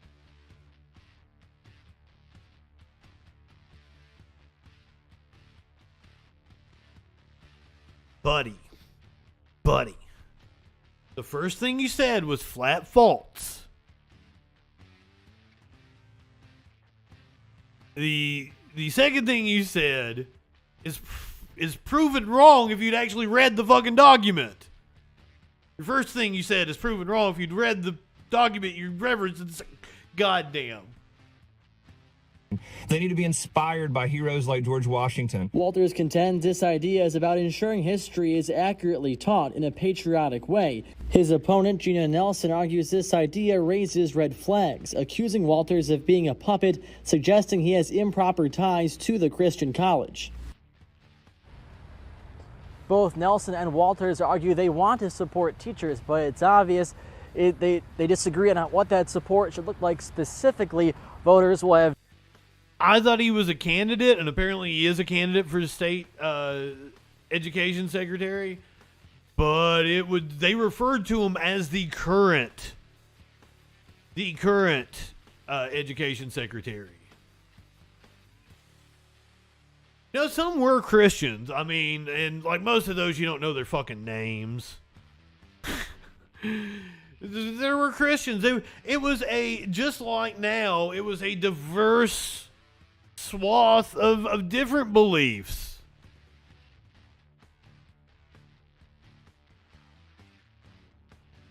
But it was not founded on Judeo-Christian values. I fucking hate that. Remember when Bryson was on, we got into the argument about like Thomas Jefferson was more on the agnostic side. But he like wanted to focus in like, I have the Christian faith. Like there's a quote, he just wanted to focus in on that one thing and not like the paragraphs surrounding it that put everything into context. And I had to go read from Monticello about the fucking the beliefs of Thomas Jefferson. And he still fucking denied it. Just because that one line, I'm of the Christian faith or some shit like that. I'm misquoting it. Fuck me. Speaking of, oh, no. I'm sorry. Wrong segue. Candace Owens is going to tell us about why Taylor Swift is horrible at music. Apparently. Modern art is really, really bad. It's awful, actually. It's not art at all. What it really is a tremendous effort from journalists to convince you that dog shit is food. That's really what's happened now. So just one example, the Guggenheim Museum in New York City once featured a porcelain urinal.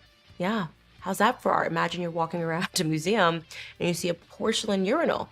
Now you'd expect reasonably that any honest person would write an article about that and say, this is bad, this is awful, what is happening to art? But no, leave it to journalists. This is actually No, I'm sure there's a story behind the urinal. I'm sure the artist had a message that was portrayed with that urinal. Now, what that message was and whether you agree with it or not are two different things, but maybe you should show the piece and tell us what the artist's intent was, because maybe they didn't tell you. Maybe they're more of a subversive kind of artist, but more than likely there's a plaque that's going to have, their intent accompanying the piece. So maybe you should do that. Quotation from Daily Art magazine about that porcelain urinal. It says, quote, "You will be pleasantly surprised how a toilet can literally have a deep meaning." It literally cannot, but it doesn't matter because journalists are just saying stuff nowadays. They just say stuff and they tell you basically not to believe your own eyes. Trust us, don't believe your own eyes, don't believe your own ears. We will tell you what's good and what is bad. And typically what we're trying to explain. That is exactly what you are doing with your audience right now by being selective about the piece that I'm sure they had an argument for why the piece of art was deep. But you're not telling that to your audience, are you, Candace? You're being dishonest. To you is that bad is good. Which brings me to music. That seems to be something. Yeah. We're just leaving the urinal alone. No context. It's not. I talk often about Cardi B, but there are some other artists that we should discuss, and I describe these artists as too big to fail. The banks were too big to fail in 2008, and they were like, oh, it's okay, we're just gonna pretend everything's fine, but it wasn't fine at all. Well, there are certain artists who started and they were tremendously talented, and then they got so big that no matter what they do or what they produce, all of the journalists tell you it's amazing. One such artist is Beyonce. Beyonce recently dropped her 7th studio album. It was entitled Renaissance, and it was anything but a renaissance. It was horrible. It was a bad album. If you don't believe me, all you had to do was check the comments of any individual who heard her album on Twitter. The whole community, Black community, said this is just not her best work. It's not good. But it doesn't matter because the journalists have to do their job and tell you that it's Beyonce, and everything she does turns into sprinkles and rainbows, and shame on you if you don't see that. This is a real New York Times headline about that album. Ready? It's New York Times. "America has a problem and Beyonce ain't it." That's the title of the article. The article goes on to describe Renaissance. I'm sure this is on the front page, by the way. She finds escape, rebirth, community, pleasure, and control in decades of dance music steeped in Black queer bravado, whatever that is. Pitchfork, another magazine, went on to describe it. Ma'am, there are whole scenes that have popped up around drag queens and the trans community doing these dance beats and shit. You know nothing about music, and that's why you didn't get the reference. Like there was a whole ordeal a few years ago with Kesha being accused of ripping off Big. Oh, I forgot her name, and I looked her up. She's amazing. But she's this queer artist in New Orleans that had this amazing run, and people have been stealing her beats and making big hits with it and with them, and she's not getting the credit for it. I didn't even think about that, but I would assume that the Black community, Big Frida. Yes, she's amazing. Or they are amazing. I don't know what their pronouns are. I think she. Beyonce's 7th album is not just a pop star's immaculate dance record, but a rich celebration of club music and its sweaty, emancipatory spirit. Must be true. They're obviously just pulling adjectives out of a hat. It's sweaty, it's queer, it's bravado. Literally described the dance clubs throughout the 80s and 90s. I can tell you the different waves of drugs. They were sweaty because people were like in the 80s doing coke and fucking each other, and it smelled like lube and poop because of all the gay sex that was going on. Ma'am, there have been books written about this culture that you know nothing about. But yet you're like, I'm confused as to what she's talking about. Yeah, I know what the columnist is talking about because I'm up on that culture. Just because you don't understand it doesn't make it wrong. No, it's emancipatory. Well, if you said it, it must be true. And even though I'm not enjoying this album at all, I'll pretend to enjoy it because I guess she's too big to fail. So we just allow her to drop a really bad album, but never call it objectively bad. So is the circumstance when it comes to Taylor Swift. Just like Beyonce, she hasn't had a good studio album in a while. The last 2 or 3 Taylor Swift albums have been objectively. I didn't like the last one, but the one, I think she has a new one. But I like the rework one that she dropped. So like there's been a lot of releases because she's been like redoing some of her old albums. And taking the power away from the record companies, which is fucking based as shit. But like a couple albums ago, I really liked several songs off of it.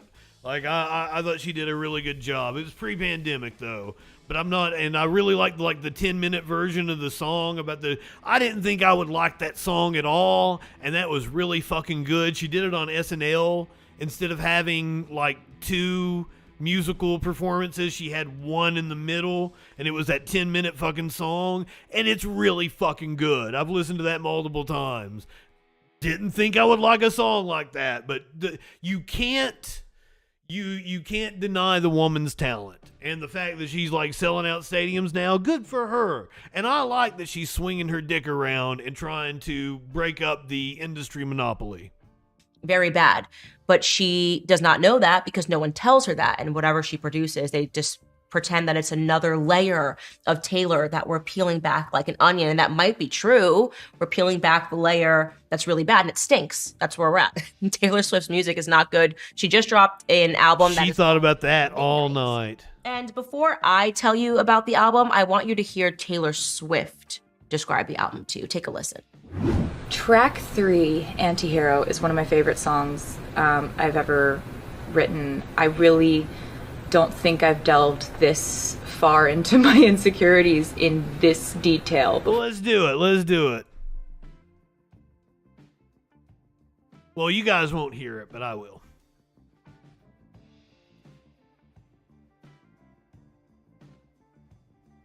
Oh, yeah. Anti-hero is what we're going for here.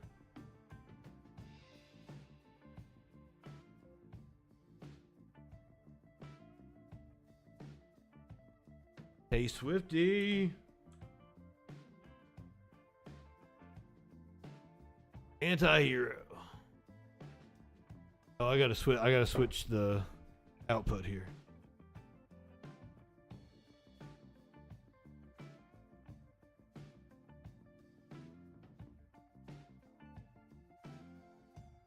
Oh, this ain't bad.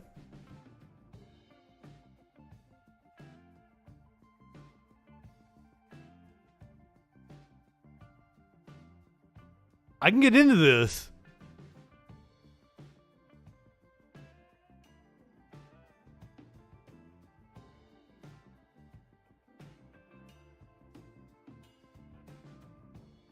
Okay. This is catchy as fuck. Sorry, I just wanted to frame a reference there. Sorry you guys couldn't hear it. I'll go back and listen to that.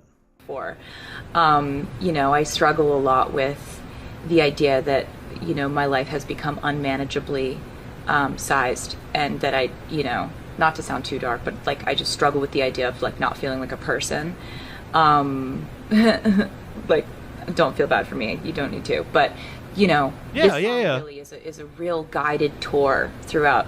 But I can totally understand that feeling that you're you yourself are the art, and you're always on, and you're not really living a life. I totally understand that.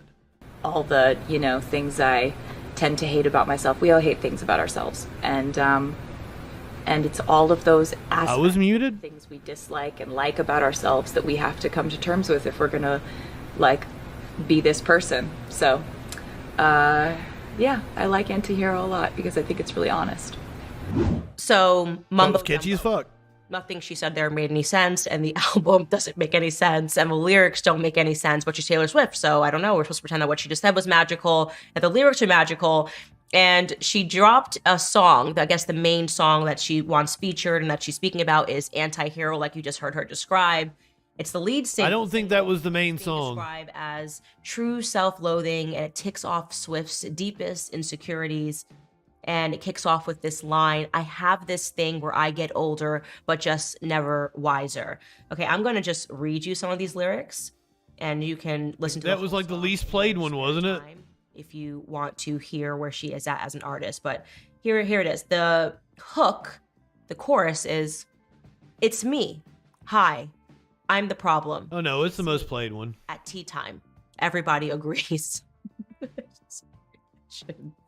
I shouldn't laugh, but it's just so not good that it's ridiculous. It's so ridiculous.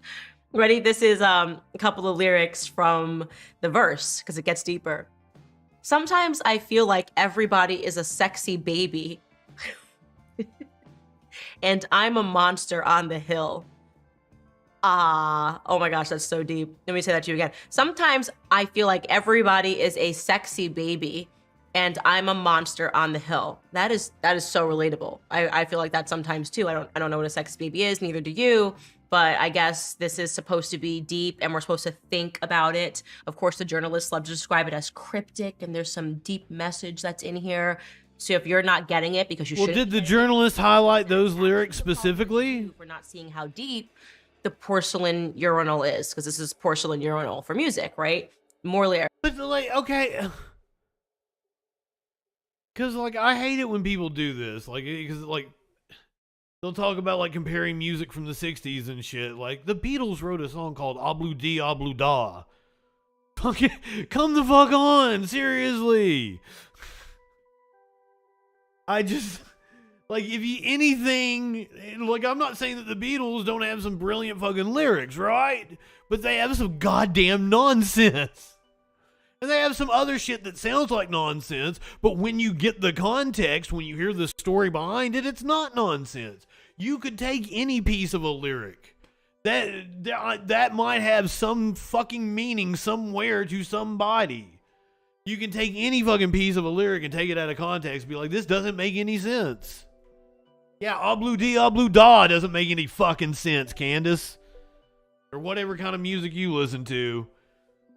Bluegrass? Are you part of the Sweet Baby Gang? You make Matt Walsh play you bluegrass? Lyrics. I have this dream my daughter-in-law kills me for the money. She thinks I left them in the will. The family gathers round and reads it, and then someone screams out, she's laughing up at us from hell. I don't know what any of that means, but she jumps right back into the deep chorus. It's me. Hi. I'm the problem. It's me. It's me. Hi. I'm the problem. It's me. Hi. It's me. Hi. Everybody agrees that this song sucks. So I just want to bring it up because we are talking about how our culture is going down the drain in America. And of course, Hollywood is a big piece of this. We don't aspire towards art. We do not. My God, are you lyricism anymore? We don't produce tones with the callback to the Chumbawamba from earlier. And my God, if you weren't even here and don't even know, if you weren't here for me singing that during the debate with Fetterman, and you just happened to throw those lyrics out. And apparently Chumbawamba is based as fuck, and they're like a commie band. Oh my God, Tones, do you not oh shit, during the Fetterman debate, Fetterman kept saying like I get knocked down and I get back up again. And like fucking I couldn't help but, you know, make the Chumbawamba jokes and shit and sing. So if you came in here and dropped those lyrics, that wasn't even a callback to fucking 3 or 4 hours ago. It's just some weird coincidence. Fuck off. Really? Poetry, but we have a bunch of people applauding the non-poetry. She didn't do a good job. She didn't do a good job of convincing me that Taylor Swift's music's not good. But I would assume that she thinks Kanye West's music is good. And Kanye West, just a few hours ago, apparently told TMZ, I think it was. Yeah, told TMZ, who always gets the scoop, that the claims that he made, that the backlash that he got for the claims that he made, proves that he was right. Talk about the Jewish comment. It's actually proven the exact point that I made. That's Kanye West spouting a classic anti-Semitism deflection that any criticism of their bigotry is proof that their argument is correct. It's a tactic that was employed by Hitler himself, so you could say Kanye's kind of doing a remix here. He's at Warner Bros. And he comes outside, he holds a news conference, and he says that Jewish people are in control. I'm sorry, I was expecting the actual clip, but it's the TMZ talking kind of thing. But okay, we'll go with it. Control of the media, control of Hollywood. I'm probably going to get copyright claim on this. I should have played the Taylor Swift song. We got people like Ari Emanuel asking people to not do business with me. That's how this town has been running for so long. They'll mute you.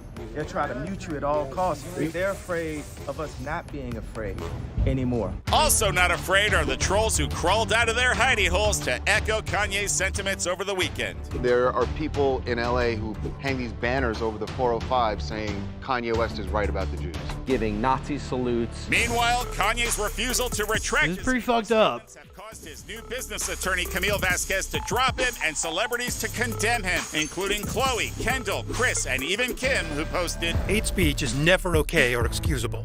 I stand together with the Jewish community and call on the terrible violence and hateful rhetoric towards them to come to an immediate end." Point is, people who dismiss his hate speech as just Kanye being Kanye might want to think again. There are dangerous people who are actually absorbing what he's saying, and they feel emboldened. It justifies and mainstreams their point of view. Is this going to turn into something real serious? Only if we let it.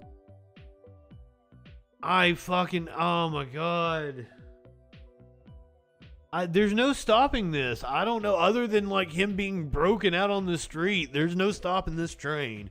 It has left the station. This ends badly somehow. He's going to be in the middle of the street jacking it in San Diego, or he's going to be broke and a bum. I don't know where this is going, but it ain't going to be pretty.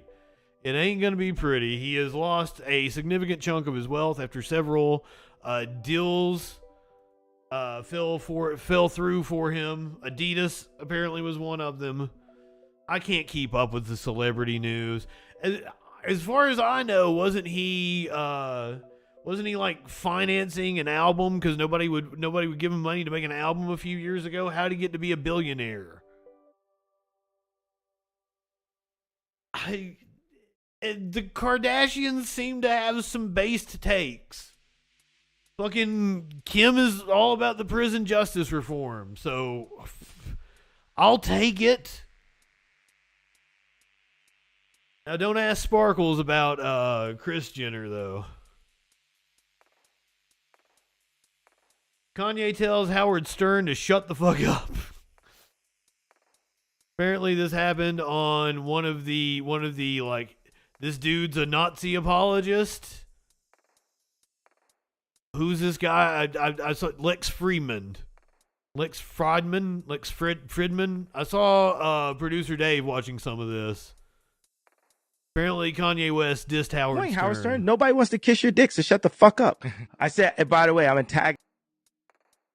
I'm sure plenty of people want to kiss Howard's dick. I'm just saying, Kanye. Right now, it seems like nobody wants to kiss your dick, and you're kind of salty about it. Howard Stern, nobody wants to kiss your dick, so shut the fuck up. I said, and by the way, I'm antagonized you, Howard Stern. I used to be a fan of you. Yeah, me too. Yeah. I'm still a fan sometimes. Now you're just doing clickbait like everybody else. Now you're just a sad old man, Howard. All right. Now, Howard Stern, this is the first time. Oh, Kanye. If there's anybody who's sad around here, it is you. And yeah, to an extent, Howard is kind of a sad old man. But, like, nowhere near as sad as you need to learn to feel embarrassment.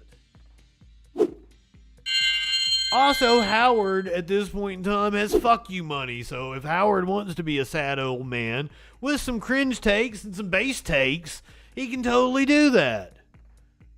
Howard's kind of a mixed bag, and like I think he's been coasting with his content. I don't ever think he was all that revolutionary to begin with. But Howard's got fuck you money, and Howard can do what the fuck he wants to do. Everybody else. Now you're just a sad old man, Howard. All right. Now, Howard Stern, this is the first time anyone's said your name in years.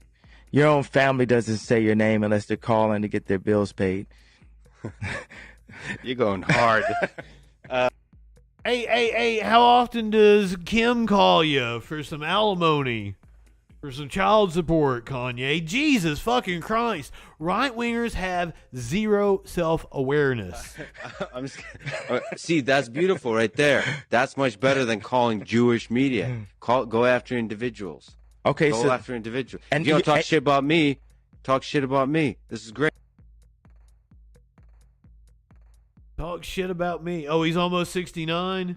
He better make a big deal of him being 69. You live in sexual anarchy? I used to pay for satellite radio. That is how much I love talk radio. I mean, if you guys can't tell that I've been tempered in talk radio. I mean, my life has just been like a leading up to doing this kind of a show. It's what I've always wanted, but I've always known I'm too radical to get a terrestrial radio show. Maybe I would take a deal with XM or Sirius or whatever the fuck. But look at Howard's just been cruising. He's got fuck you money. He don't have to do anything. I mean, his clips are on YouTube and shit. You can go get you a dose of Howard if you want to. Did I leave off? I don't even have an animal video. What is wrong with me? I'm such a letdown, guys. I'm sorry for letting you down. Quite the loser.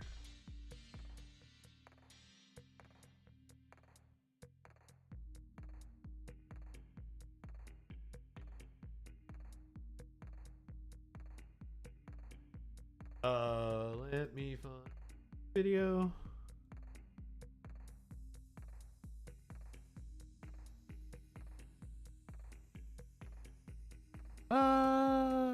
Let's do a bird. We're gonna watch a bird get fed.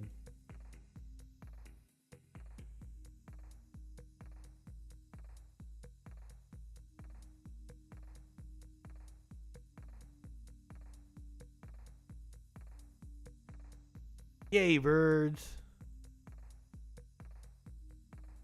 Oh, you think I'm fucking great? Oh, thank you, Tones. I think you're fucking great. I appreciate you guys so much. I have the talent to be a radio host, but am I willing to compromise what I'm going to say on the air? And the answer is no. Aw, Bisky.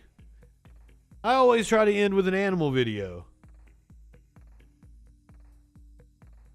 Cicero, I don't know if I even shouted you out tonight. I'm so happy to see you. Oh, it's laying eggs. Get Elon at the end. What? What are you saying yes to? I'm very confused. And no. No, Elon. Bad.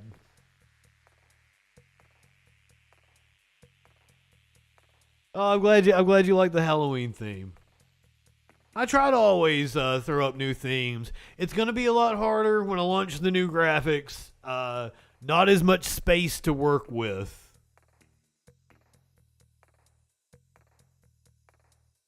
We will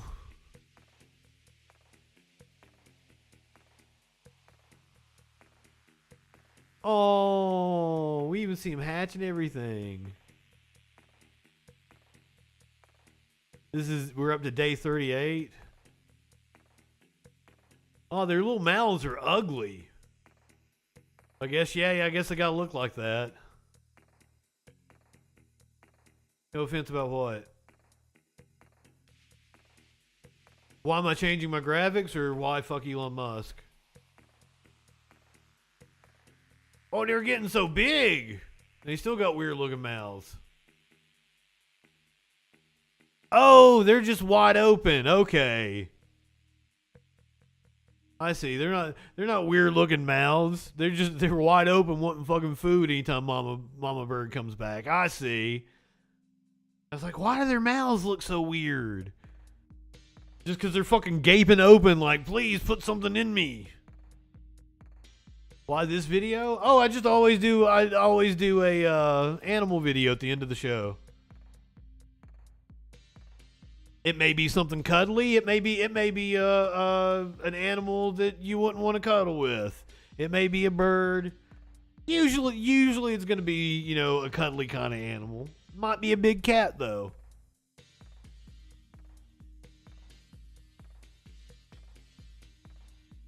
Oh, your brother's an animal? What kind of an animal is he? Is he a party animal? Is he a sexual animal? You live in sexual anarchy? Oh, that's weird. Don't tell me about your brother's sexual proclivities. They have a pretty mouth. I wouldn't say that when they are gaping open, they're not exactly pretty.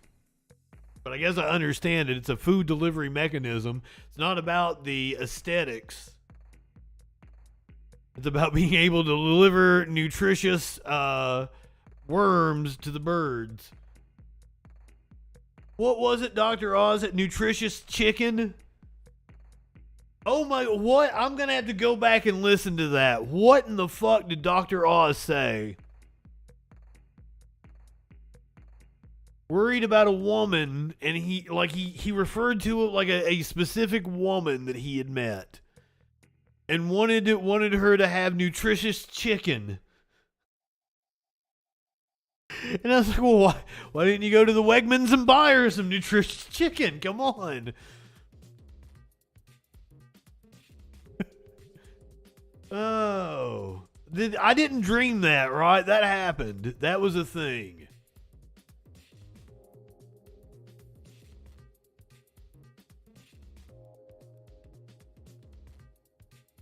Oh, it's Tuesday night. It's down ballot. That's what's going on. I was like, do I need to stall for time until Echoplex comes on? No, I don't know what night it is. If you're watching on Twitch, we're going to go say hey to producer Dave.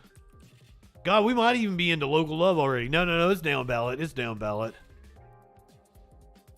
If you are watching on Twitch, you are heading over to Echoplex Media. They are good people. Go ahead, light one up, tip one back. It's all right to have a little fun before you hit the sack. I'm Justin Freakin. We'll see you tomorrow night on the Troll Patrol live.